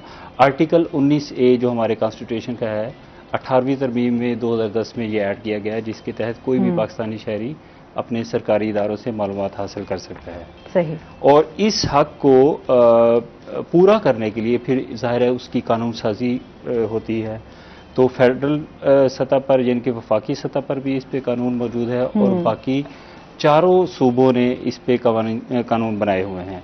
उनके मुख्तलिफ टाइम पीरियड और मुख्तलिफ शिकें हैं, थोड़े बहुत फ़र्क के साथ, मतलब वो मालूमात तक रसाई का हक उसको शहरियों को ये राइट देते हैं। सबसे पहले जो एक अच्छा मालूमात तक रसाई का कानून बनाया गया वो Khyber Pakhtunkhwa right to information act जो कि 2013 में बनाया गया। लेकिन उससे पहले मैं आपको ये भी बताना चाहूँगा कि साउथ एशिया में पाकिस्तान पहला कंट्री है जो कि मालूमात तक रसाई के हवाले से कानून साजी कर चुका। Freedom of information ordinance 2002 Musharraf के दौरे हुकूमत में, लेकिन उस कानून को एक अच्छा कानून नहीं समझा जाता था। तो सिविल सोसाइटी, जर्नलिस्ट, इन्होंने और बाकी सिटीज़न ने ये डिमांड की कि एक अच्छा जो मालूमात तक रसाई का कानून है जो कि इंटरनेशनल बेस्ट प्रैक्टिसेस के हवाले से हो, और आर्टिकल 19A को मद्देनज़र रखते हुए वो बनाया जाए, तो वो फिर KP देन पंजाब और उसकी एक डिटेल है, वो बनाए गए। ठीक है। अच्छा, इसमें भी आपसे जानूंगी कि किस तरह जो है आम शहरी जो है वो फ़ायदा उठा सकता है।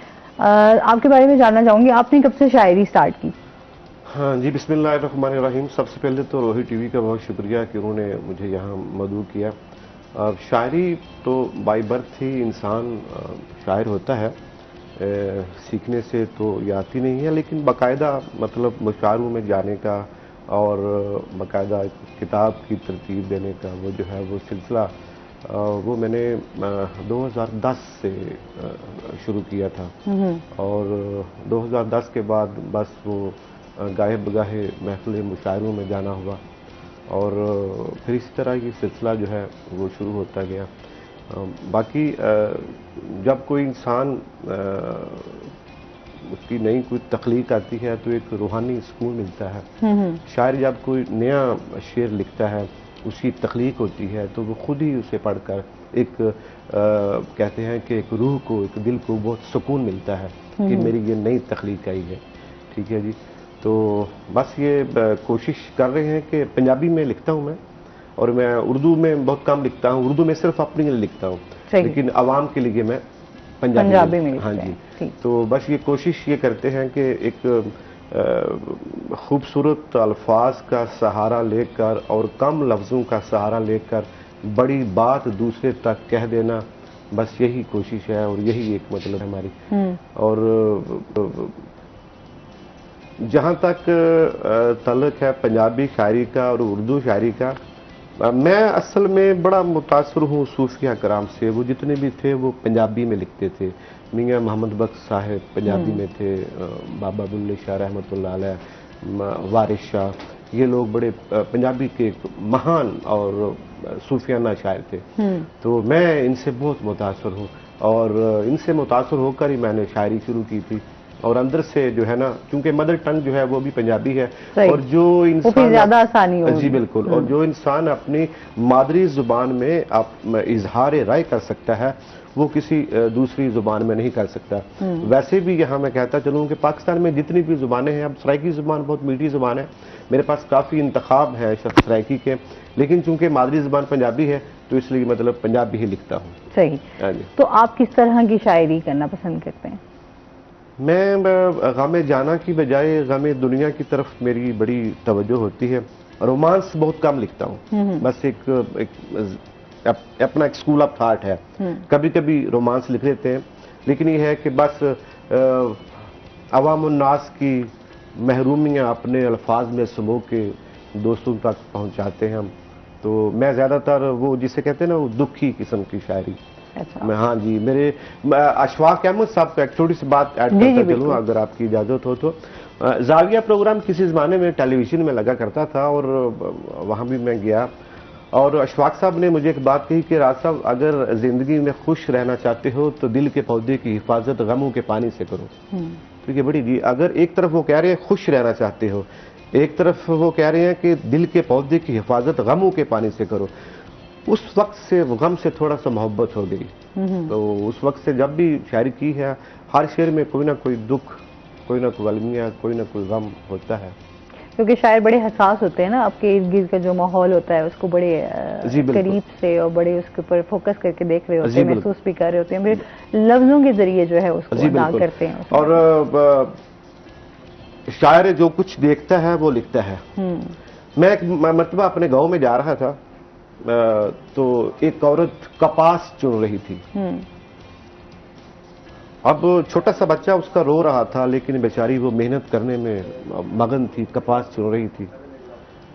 मैंने देखा इसमें कोई तखयलबाजी नहीं है, जो मैंने देखा है वो मैंने लिख दिया। तो 3-4 मिसरे हैं, इजाजत हो तो मैं आपको जी बिल्कुल। हम वो ये था कि जब मैं उससे कपास चुनती हुई उस औरत को देख रहा था तो मेरी कलम बेदार हुई। फिलबदी मैंने वहां एक 4 मिसरे कह दिए पंजाबी में कि चुनदी पई कपा नुमाणी सोचा फिकरा नाल, चुनदी पई कपा नुमाणी सोचा फिकरा नाल, बन्ने उत्ते भुखा रोवे 2 सालां दा बाल, ते मजदूरी देण दे वेले ओनू आखे पई चुधराणी, वड्डा चौधरी सेफ दी कुंजी ले गया भैणा नाल। उस वक्त तक जब वो हदीस नबवी भी है ना कि मजदूर को उसके पसीना सूखने से पहले उसकी मजदूरी दी जाए, यहीं से लोग बागी होते हैं। जो जिस बंदे ने, जिस मजदूर ने 8 घंटे ड्यूटी की है और चौधरी साहब उसको दौलत की, तिजोरियों की, चाबियों की बात कर रहा है, उसका ज़हन फिर बागी हो जाता है। तो बस शायर जो कुछ देखता है वो लिख देता है। सही। चले, आप मतलब इस तरह की शायरी करते हैं कि लोगों के जो रवैये हैं उन पर भी, और साथ साथ जो आप देख रहे होते हैं कि क्या यहाँ पर हमारे मसाइल हैं उनके ऊपर। बिल्कुल। ठीक हो गया। अली को भी है शौक ऐसा या सिर्फ सुनने की हद तक? बस सुनने की हद तक है। सुनने की हद तक है।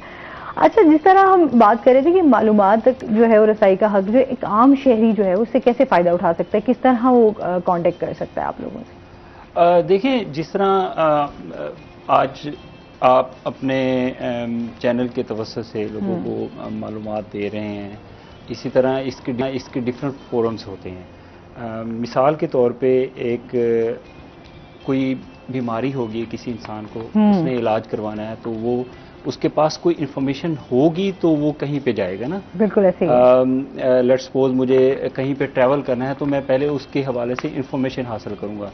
तो ये तो इन्फॉर्मेशन का एक फ़ायदा है कि इन्फॉर्मेशन के बगैर हम कोई भी फैसला साजी नहीं कर सकते। अच्छा, अब मालूमात लेने का तरीक़ाकार ये है, थोड़ा सा उसके बारे में बैकग्राउंड के हवाले से मैं बता दूं कि पंजाब शफाफियत और मालूमात तक रसाई का कानून 2013 में इनेक्ट हुआ, और फिर उसके बाद फेडरल गवर्नमेंट का 2017 में, उससे पहले सिंध का भी 2017 में हो चुका था, देन फेडरल गवर्नमेंट का, उसके बाद बलूचिस्तान।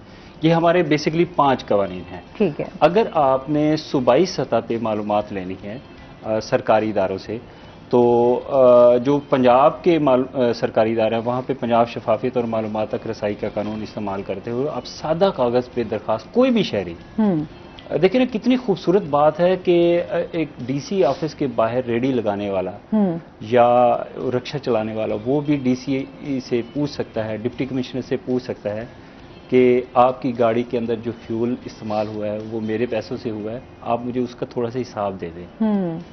उससे ना सिर्फ अकाउंटेबिलिटी आएगी, मतलब सरकारी अफसरान या सरकारी इदारों की जवाबदेही बेहतर होगी और शफाफियत भी आएगी। यानी कि जिस तरह हम कहते हैं ना कि हर इदारे में करप्शन है, तो उसको बेहतर करने के लिए ये अपना शहरी रोल अदा कर सकते हैं। अच्छा, मैं आपकी बात काट रही हूँ, मुझे याद आया कि यहाँ पे पूछने की वो जो है ना हक अपना इस्तेमाल करे कैसे, एक डर और एक खौफ जो है वो इंसानों के, अच्छा यार इतने बड़े ऑफिसर से आप किस तरह की जवाब मांग सकते हैं या वो कैसे जवाब देगा हमें। और शहरी इस्तेमाल कर रहे हैं और पंजाब और केपी में तो इसकी इम्प्लीमेंटेशन, क्योंकि जाहिर है एक कॉलोनियल माइंड सेट को हमने चेंज करना है ना कि एक आम शहरी को मैं कैसे जवाब दूं। मैं एक मोस्टली तो हमारा रवैया ऐसा ही है ना, क्योंकि हम अगर अपनी बात करें जिस तरह आपने कहा कि एक डिप्टी कमिश्नर से एक आम रेडी वाला बंदा कैसे जाके सवाल कर सकता है जी आप हमने अपने हक का इस्तेमाल कैसे करें। लेकिन तो उसका जी सॉरी मैं आपकी बात कर रहा हूँ, उसका ये एक तरीकाकार है ना कि आप सादा कागज पे दरख्वास्त दें, पंजाब शफाफियत और मालूमात तक रसाई के कानून का हवाला दे दें, तो वो सरकारी अफसर आपको 14 अयाम में कार यानी कि 14 वर्किंग डेज के अंदर अंदर जवाब देने का पाबंद है। अगर वो जवाब नहीं देता तो फिर अपीलेट फोरम आगे मौजूद है, तो वो उनको समन करता है, नोटिस जारी करता है और उनको सजा भी दे सकता है कि आपने मालूमात क्यों नहीं दी फलां शहरी को। सही जी, मतलब इस तरह लोग जो है वो फायदा उठा सकते हैं कि अगर उसके ऊपर आपने, लेकिन उसका एक वो सारी सी बात है भाई, फिर आ जाती है बात घुमा फिरा कर कि लोग जो है ना अपने इस हवाले से अवेयरनेस जो है वो बहुत ज्यादा कम है। लोगों को अपने राइट्स का पता ही नहीं है कि किस तरह हमने जो है वो अपने राइट का इस्तेमाल करना है। इसी तरह ये आप जैसे अवेयरनेस फैला रहे हैं, बड़ा अच्छा काम कर रहे हैं और मुख्तलिफ तरीके और भी होते हैं। फिर उसके अलावा जो एक अपीलेट फोरम है पंजाब इंफॉर्मेशन कमीशन, अगर कोई सरकारी इदारा 14 वर्किंग डेज के अंदर अंदर मालूमात नहीं देता तो फिर वो शहरी पंजाब इंफॉर्मेशन कमीशन के पास वो कंप्लेन लेके जाता है कि मैंने फलां डेट को ये इन्फॉर्मेशन मांगी थी लेकिन मुझे मालूमात नहीं दी गई और मुझे मालूमात या मेरा ये हक ले कर दें, तो वो डायरेक्शन जारी करता है कि आप ये मालूमात फराहम करें। और इसके साथ साथ उसका ये मैंडेट है पंजाब इंफॉर्मेशन कमीशन का कि वो लोगों में ये अवेयरनेस भी पैदा करे। फिर इसके अलावा दीगर सिविल सोसाइटी इदारे, CPDI जैसे इदारे मालूमात तक रसाई के हवाले से आम शहरियों में ये आगाही फैला रहे हैं, या मुख्तलिफ न्यूज़ चैनल जैसे आप रोही टीवी की मैनेजमेंट का बहुत शुक्रिया अदा करता हूँ कि उन्होंने इस इतने इम्पॉर्टेंट टॉपिक को चूज़ किया और इस पर प्रोग्राम कर रहे हैं। तो इस तरह से हम वो मालूमात के हवाले से जो अवेयरनेस है लोगों को आगाही दे सकते हैं। ठीक है, अच्छा ये भी साथ साथ क्लियर कर दे कि किस तरह की इंफॉर्मेशन जो है वो लोग पूछ सकते हैं और आगे इदारे जो है वो जवाब दे सकते हैं। किसी भी किस्म की मालूमात पूछी जा सकती है, लेकिन इससे पहले मैं आपको बताऊंगा ये बेसिक राइट है, not absolute right. Absolute right तो ये होता है ना कि जिंदा रहने का हक, खाना पीना या, लेकिन इस जो बेसिक राइट होता है उसमें कुछ एग्जेम्पशंस भी होती हैं। कुछ मालूमात नहीं भी दी जा सकती। अगर वो मालूमात आम शहरियों तक पहुंच जाएं तो वो उससे हमारे मुल्क को नुकसान हो सकता है। मिसाल के तौर पे कोई सिक्योरिटी के मामलात हैं उसके बारे में मालूमात नहीं दी जा सकती। पुलिस के पास कोई ऐसी मालूमात है जिसे वो क्राइम को डिटेक्ट करने में या क्रिमिनल्स को पकड़ने के लिए इस्तेमाल करते हैं, तो ऐसी मालूमात बिल्कुल नहीं दी जा सकती। किसी शख्स की ज़ाती मालूमात नहीं दी जा सकती। किसी शख्स की हेल्थ के हवाले से मालूमात जो ज़ाती मालूमात हैं वो नहीं दी जा सकती। सही। तो बाकी वो मालूमात जो मफाद आमा में जिनका फ़ायदा ज़्यादा है वो मालूमात कोई भी है वो मांग सकते हैं। एक छोटी सी लिस्ट है एग्जेम्पशन की पंजाब शफाफियत और मालूमात तक रसाई का कानून 2013 में, और इसी तरह बाकी जो हमारे मुल्क में 4 कवानीन हैं उनमें एक छोटी सी लिस्ट है कि आप ये मालूमात नहीं ले सकते, बाकी सारी मालूमात वो देने के पाबंद है। सही। अच्छा, कानून क्या कहता है, इस पे कितना अमल दरामद हुआ, इस पे बात करेंगे। अच्छा, मजीद आपकी शायरी भी सुनेंगे हम, क्या सुनाएंगे आप हमें? जी, जिस तरह के वो एक मैं हस्सां ते रोवे हादसा मेरी किताब दा एक मेरी गज़ल दा मिसरा है, वो ही मैं अपनी किताब दा नाम रखा है। तो जी मैं आपको सुना देता हूँ कुछ ना कुछ। एक गज़ल के चंद अशार आपकी हसीन समातों की नज़र है पंजाबी में कि बुल्ला उत्तों हासे टुर गए, खबरे केड़े पासे टुर गए, दरिया दे वल घर दा बूहा, फिर भी यार प्यासे टुर गए, ते लोड़ां दर ते लैके आईयां, लोड़ां जरूरतां, लोड़ां दर ते लैके आईयां, अपने आप नहीं कासे टुर गए। तो ये शेर सुनिएगा कि मेहंदी दा रंग किसे ना तकिया, लै लै लोग पतासे टुर गए। मेहंदी दा रंग किसे ना तकिया, ते लै लै लोग पतासे टुर गए, राज ए गल्लां विच रमजान दे, समझण वाले खासे टुर गए। बात बात ये होता है कि वो कहते हैं ना कि कोशिश से नहीं बंदा लिख सकता। मैंने एक मरतबा एक्सपेरिमेंट करना चाहा, मैंने कहा कोशिश से लिख के तो देखूं, लिखा जाता है। बड़ा अच्छा माहौल, सूरज बादलों में छुपा हुआ और गर्मी का मौसम, ठंडी ठंडी हवा चल रही है, मेरे हाथ में कॉपी पेंसिल है। मैंने कहा कुछ लिखता हूँ यार। आप यकीन करें कि तकरीबन 3 घंटे मैं बैठ रहा हूँ, तखय्युल की वादियों में गुम हो के सोचता रहा हूँ, लेकिन कुछ नहीं आया। जब कुछ नहीं आया तो क्या आया? मैंने कहा कुछ लिखना है। तो जब कुछ नहीं आया, ज़हन की किताब में कुछ वारद नहीं हुआ, तो फिर मैंने जबरदस्ती ये लिखा कि काफ कलम पे आ तरले पावे, कागज गोडी हाथ पे आ लावे, उतो ओदी याद सतावे, फिर भी कोई तखलीक ना आवे। तो बाज़ बात ये होता है कि बंदा कुछ लिखने की कोशिश करता है तो नहीं लिखा जाता। लेकिन बाज़ बात ये होता है कि एक मरतबा मैं कोशिश करता हूं कि तहज्जुद के वक्त उठूं, क्योंकि तहज्जुद के वक्त आमद बहुत होती है, इल्हाम बहुत होता है और बड़ी साफ शफाफ, मेहनत नहीं करनी पड़ती। शायरी एक रमूज है, बंदा लिख तो लेता है लेकिन उसके नोक पलक संवारनी होती है। लेकिन आप यकीन कीजिए कि तहज्जुद के वक्त जो बंदा लिखता है उसके नोक पलक संवारने की नौबत भी नहीं आती।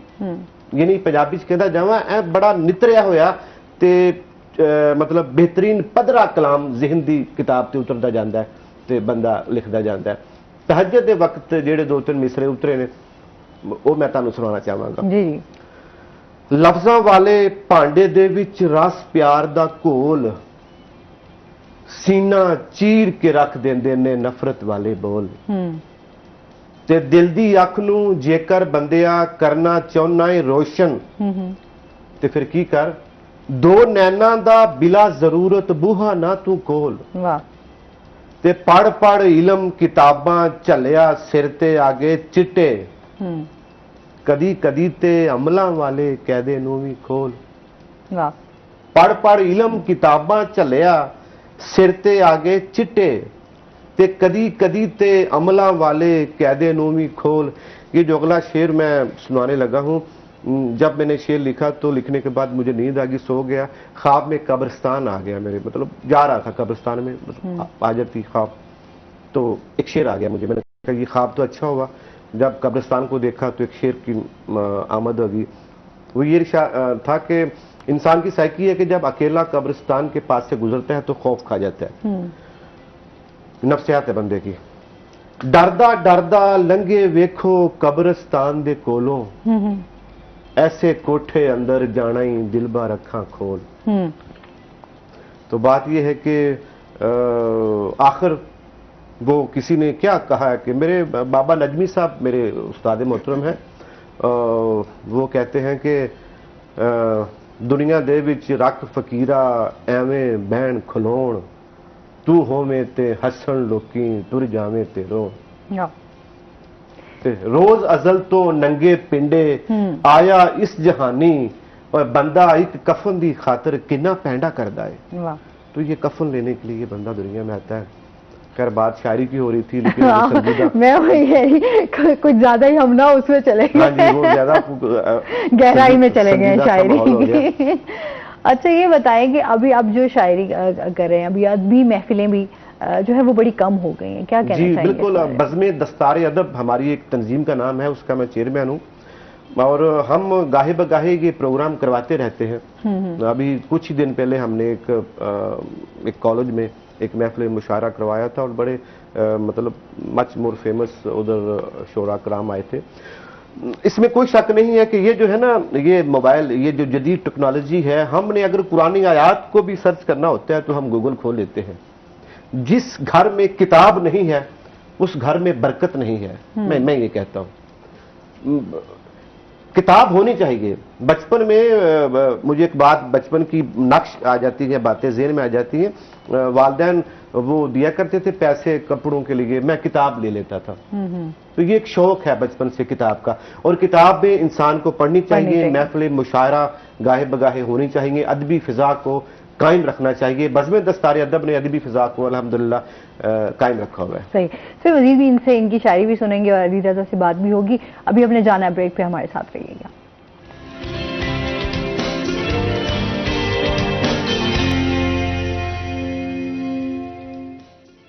वेलकम बैक नाज़रीन, रोही एटन में आपको खुश आमदीद कहते हैं।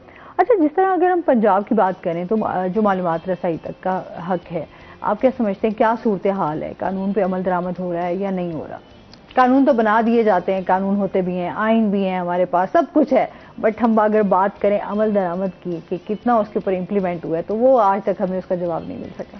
बेसिकली हमें इस सवाल से पहले थोड़ा सा एक और चीज़ भी समझनी पड़ेगी कि हम शहरियों को किस हद तक हकूक देते हैं, जो आप बात कर रहे थे ना। हाँ। जो सरकारी अफसरान या जो मुतलका हुकाम है, जो मेरा अपना 10 साल का तजर्बा है, तो उनके कॉलोनियल माइंड सेट को चेंज करने की बहुत ज़्यादा ज़रूरत है। अब वो कैसे होगा? वो इसी तरह होगा कि हम प्रेशर डालें, मुख्तलिफ सिविल सोसाइटी इदारे, मीडिया एक बड़ा इंपॉर्टेंट रोल प्ले कर सकता है इसमें। तो इम्प्लीमेंटेशन के बहुत सारे मसाइल हैं। मैं अगर 1 बाय 1 करके इस 5 कवानीन के हवाले से बता दूँ, केपी में सबसे पहले अच्छा राइट इन्फॉर्मेशन का कानून आया, तो वहाँ पे इम्प्लीमेंटेशन की ये सूरत हाल है। पिछले 2 साल से जो अपीलेट बॉडी के इंफॉर्मेशन कमिश्नर्स हैं, 3 बेसिकली होते हैं, तो करंटली अभी सिर्फ एक चीफ इंफॉर्मेशन कमिश्नर साहिबा वहाँ पे काम कर रही हैं, और क्योंकि कोरम पूरा नहीं है वो किसी के खिलाफ ऑर्डर नहीं दे सकती। पंजाब की इम्प्लीमेंटेशन काफ़ी हद तक बेहतर है, लेकिन उसमें भी बहुत सारी इम्प्रूवमेंट होने की गुंजाइश है। सही। और सिंध में 1 साल के गैप से उनके पैलेट बॉडी अभी दोबारा जून 2022 में फॉर्म की गई, मतलब वो कमीशन बनाया गया, उनके 3 मेंबरान को अपॉइंट किया गया। उससे पहले वो डिसफंक्शनल थी, लेकिन उससे पहले जो इंफॉर्मेशन कमीशन गुजरा है वो बिल्कुल उन्होंने किसी एक ढेले का काम भी नहीं किया, और बड़ी बड़ी मोटी मोटी तनख्वाहें लेके वो चले गए। तो उन्होंने कहीं पे भी मालूमात तक रसाई का हक नहीं दिलवाया। और अगर बात करें बलूचिस्तान की, बलूचिस्तान राइट इन्फॉर्मेशन एक्ट 2021 फरवरी 2021 में इनेक्ट किया गया, और उसमें आज तक कोई डेवलपमेंट नहीं हुई। रिसेंटली हमने सुना 120 दिनों के अंदर अंदर उन्होंने वो इंफॉर्मेशन कमीशन बनाना था हर इदारे में उनके, और फिर सब इदारों में भी पब्लिक इंफॉर्मेशन ऑफिसर डेजिग्नेट करने थे, जो कि नहीं हुए। और रिसेंटली सुना है कि उन्होंने रूल्स ऑफ बिजनेस अप्रूव किए और ख़बरों में आया कि कमीशन बनाया जाएगा। अगर हम फेडरल की बात करें, फेडरल इंफॉर्मेशन जो राइट इन्फॉर्मेशन का एक्ट है 2017, ये इसमें भी काफ़ी बेहतरी की गुंजाइश है। जहाँ तक इम्प्लीमेंटेशन के हवाले से बात है, तो कमीशन को लेट कमीशन बनाएगा। फिर जो पहला कमीशन था उन्होंने बड़े अच्छे फैसले दिए। उसमें मैं एक फैसला आपसे शेयर करना चाहूँगा, जो तोशा खाना वाला केस है, काफ़ी मीडिया में रहा। फॉर्मर प्राइम मिनिस्टर से पूछा गया कि उनको कितने गिफ्ट मिले, तो एक आम शहरी ने ये सवाल किया था, वो जर्नलिज्म भी करते हैं, उन्होंने सवाल किया कि आपको एज अ प्राइम मिनिस्टर कितने गिफ्ट मिले, तो उन्होंने जवाब नहीं दिया, जिसकी वजह से वो फिर इतनी मीडिया हाइप क्रिएट हुई। उसके बाद फिर उस पर कुछ केसेस वगैरह भी हुए, वो खैर एक अलग डिबेट है। तो अगर आप ये जवाब दे देते तो शायद इतनी मीडिया हाइप ही ना क्रिएट करते। देखिए, अगर मैं कोई गलत काम करता हूँ तो मैं उसको छुपाने की कोशिश करता हूँ। अगर आपने कोई गलत काम किया ही नहीं है तो आप उसको ट्रांसपेरेंटली, बल्कि 5 कवानीन में प्रोएक्टिव डिस्क्लोजर की एक क्लास है, यानी कि मालूमात की अज खुद फराहमी। आप कोई भी वेबसाइट खोलें किसी भी इदारे की, तो वहाँ पे वो मालूमात दी होती हैं कि हम ये सर्विसेज प्रोवाइड करते हैं, इसकी फ़ी, ये सर्विस लेने का तरीक़ाकार क्या है। इसी तरह गवर्नमेंट इदारों की भी ये जिम्मेदारी बनती है कि वो इदारे का बजट, इदारे की जो जिम्मेदारियाँ हैं, कौन कौन शहरी इससे फ़ायदा ले सकता है, किस तरीके से फ़ायदा ले सकता है, उसका स्केजुअल क्या है, तो वो एक प्रोएक्टिवली ये इंफॉर्मेशन डिस्क्लोज होनी चाहिए। और एक फेडरल का जो रह गया उसकी इम्प्लीमेंटेशन के हवाले से बात करें तो नवंबर 2022 से उनका जो इंफॉर्मेशन कमीशन है वो डिसफंक्शनल है। मतलब 4 साल मुद्दत होती है फेडरल में, तो उनका कमीशन जो अपैलेट बॉडी है, मतलब अगर आपको कहीं से मालूमात नहीं मिलती तो वो अपैलेट फोरम पे जाते हैं, तो वो कमीशन डिसफंक्शनल है।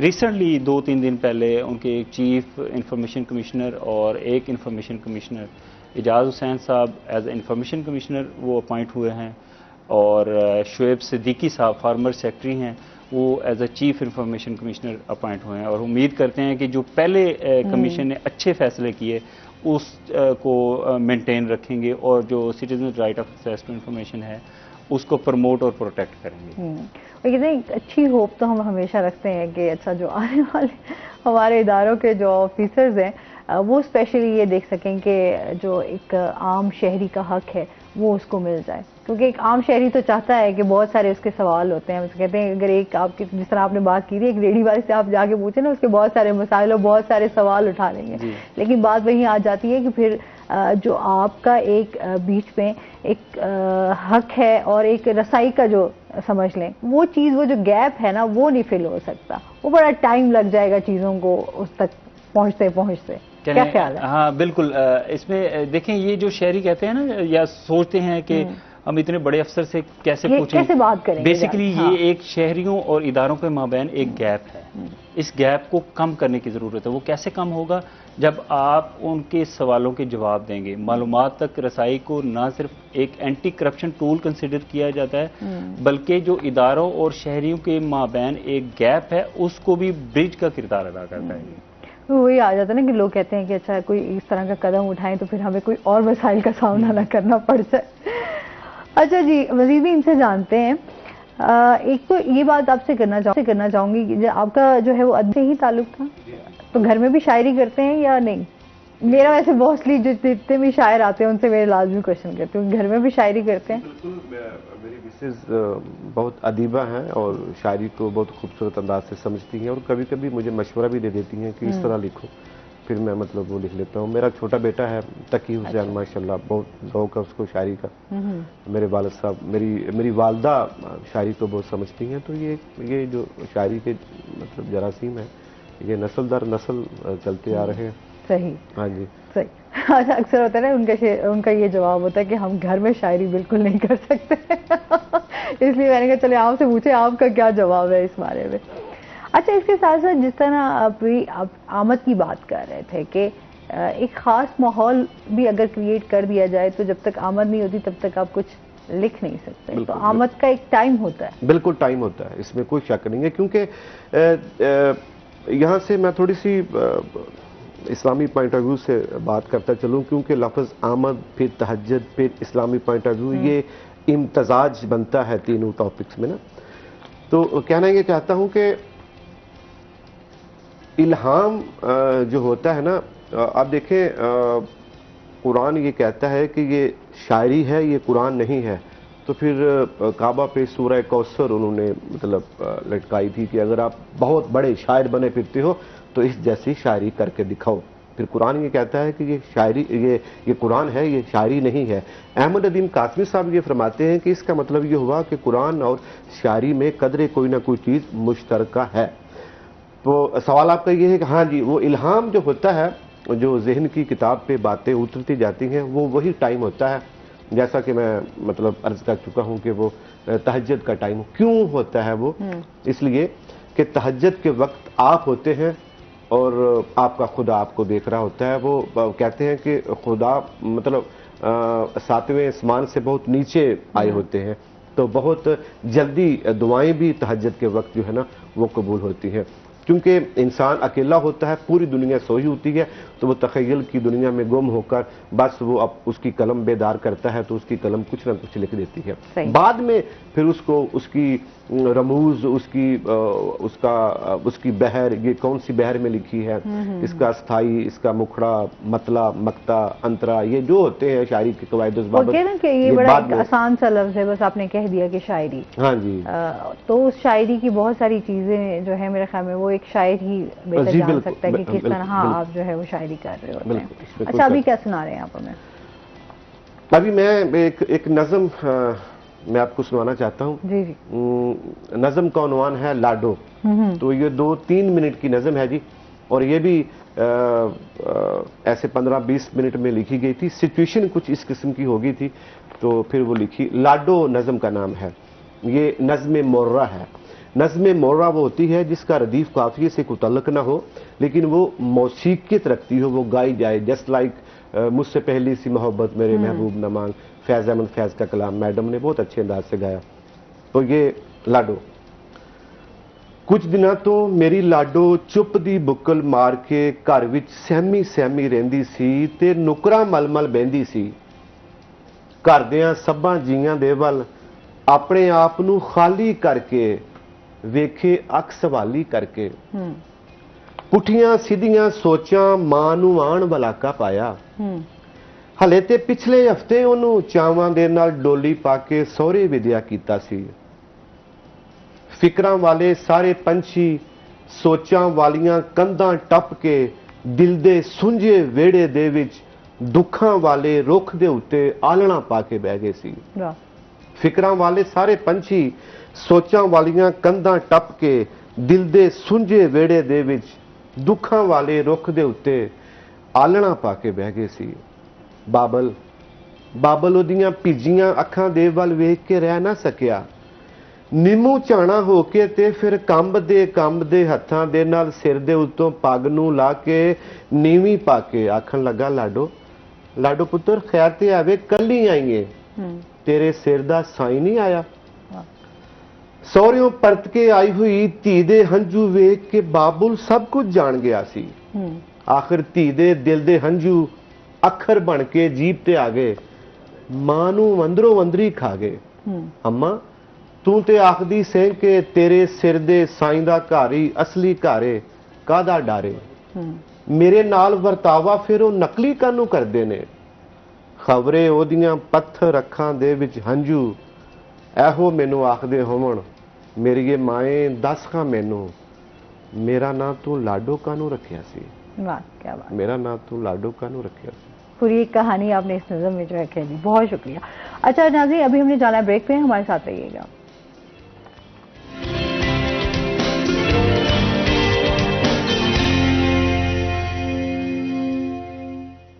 वेलकम बैक नाज़रीन, रोही एयरटेल में आपको खुश आमदीद कहते हैं। अच्छा, जिस तरह हम एक शहरी की तो बात कर रहे हैं, एक हम थोड़ा अफसरान के ऊपर भी बात कर लेते हैं, उनकी क्या क्या जिम्मेदारियां हैं। बेसिकली ये राइट टू इंफॉर्मेशन कवानीन के तहत सरकारी अफसरान की जिम्मेदारियाँ यही हैं कि वो मालूमात तक रसाई की जो दरख्वास्तें हैं जो एक आम शहरी की तरफ से या सहाफ़ियों की तरफ से फ़ाइल की जाती हैं, उनके विद इन स्टिपुलेटेड टाइम जो लॉ में मेंशन है। पंजाब के केस में अगर बात करें, जिस तरह मैंने पहले अर्ज़ की, 14 वर्किंग डेज़ के अंदर अंदर वो मालूमात फ़राहम करें। और इसके अलावा मोस्टली हमें ये देखने को मिला है कि सरकारी अफसरान ये गिला करते नज़र आते हैं कि हम अपने दफ्तर का काम करें या मालूमात करें। बिल्कुल ऐसे ही है। लेकिन इसका एक बेहतरीन सोल्यूशन है जो हर कवानीन में कानून में ये मेंशन किया है, प्रोएक्टिव डिस्क्लोजर की जो क्लास है।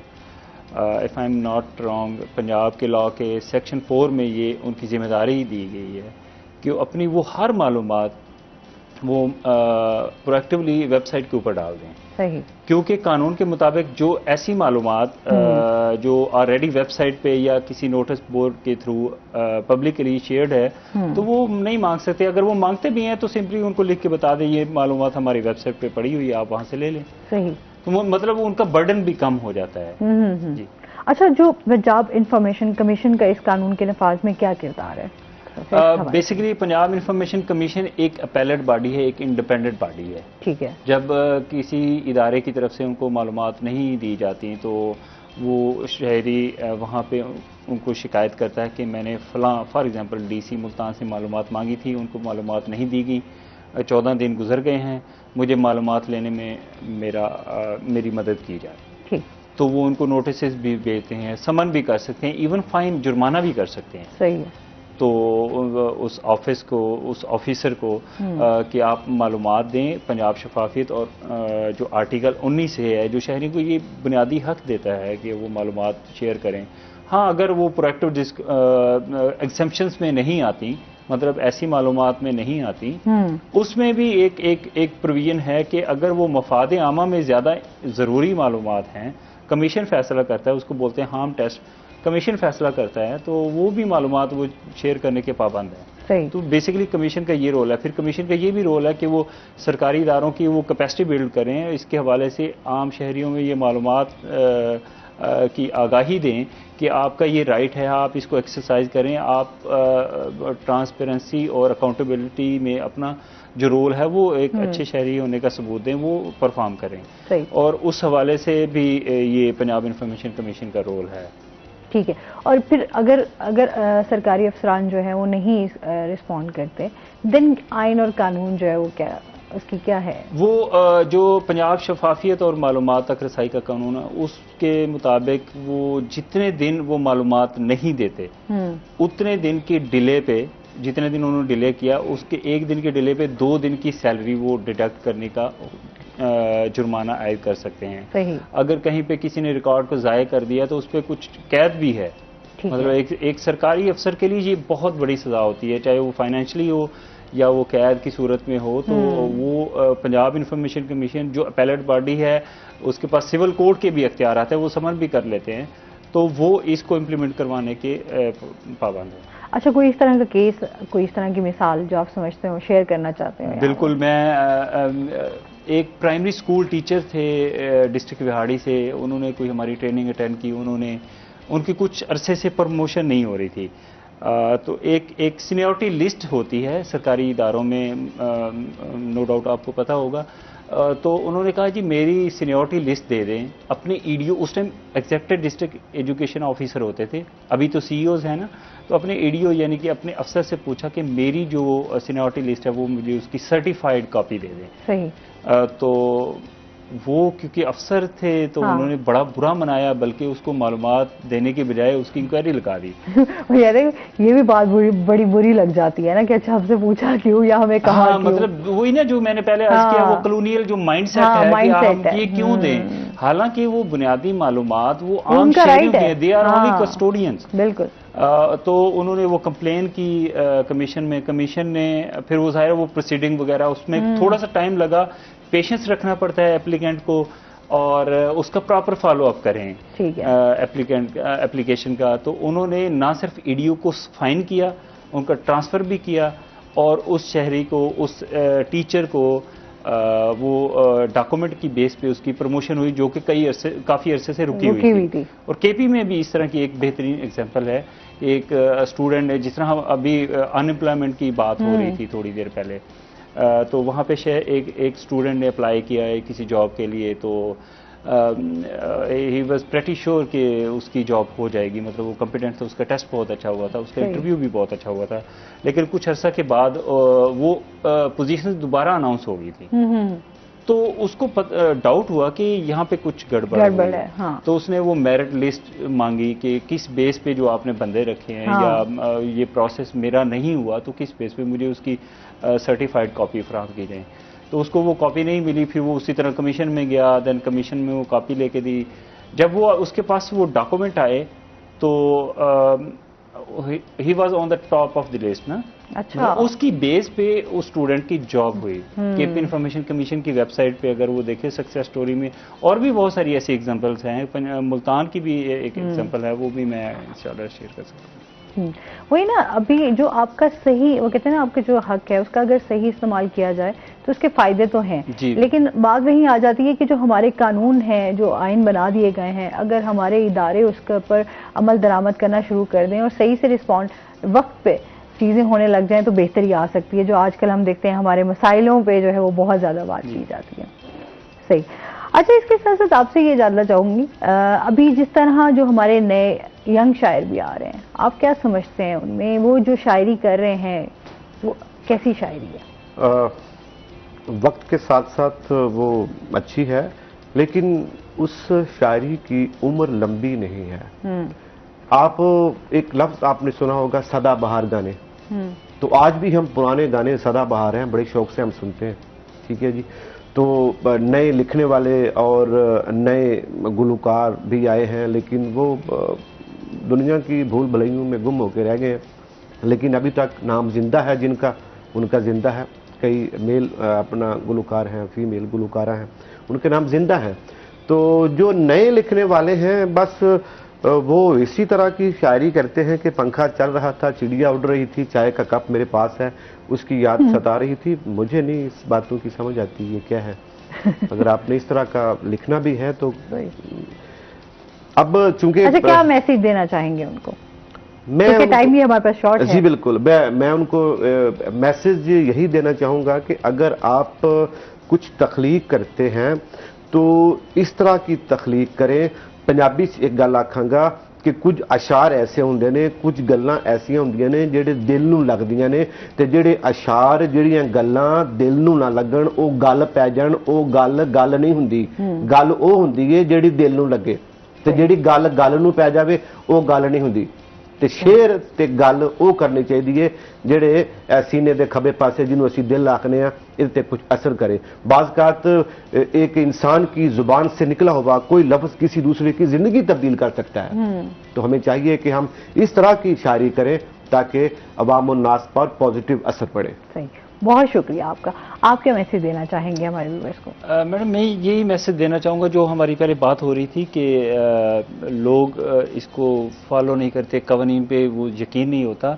मैं यही कहूँगा हमारी बेसिकली यूथ को, ख़ासकर स्टूडेंट्स को अपने इस जो मालूमात तक रसाई का है हक है उसको एक्सरसाइज करें।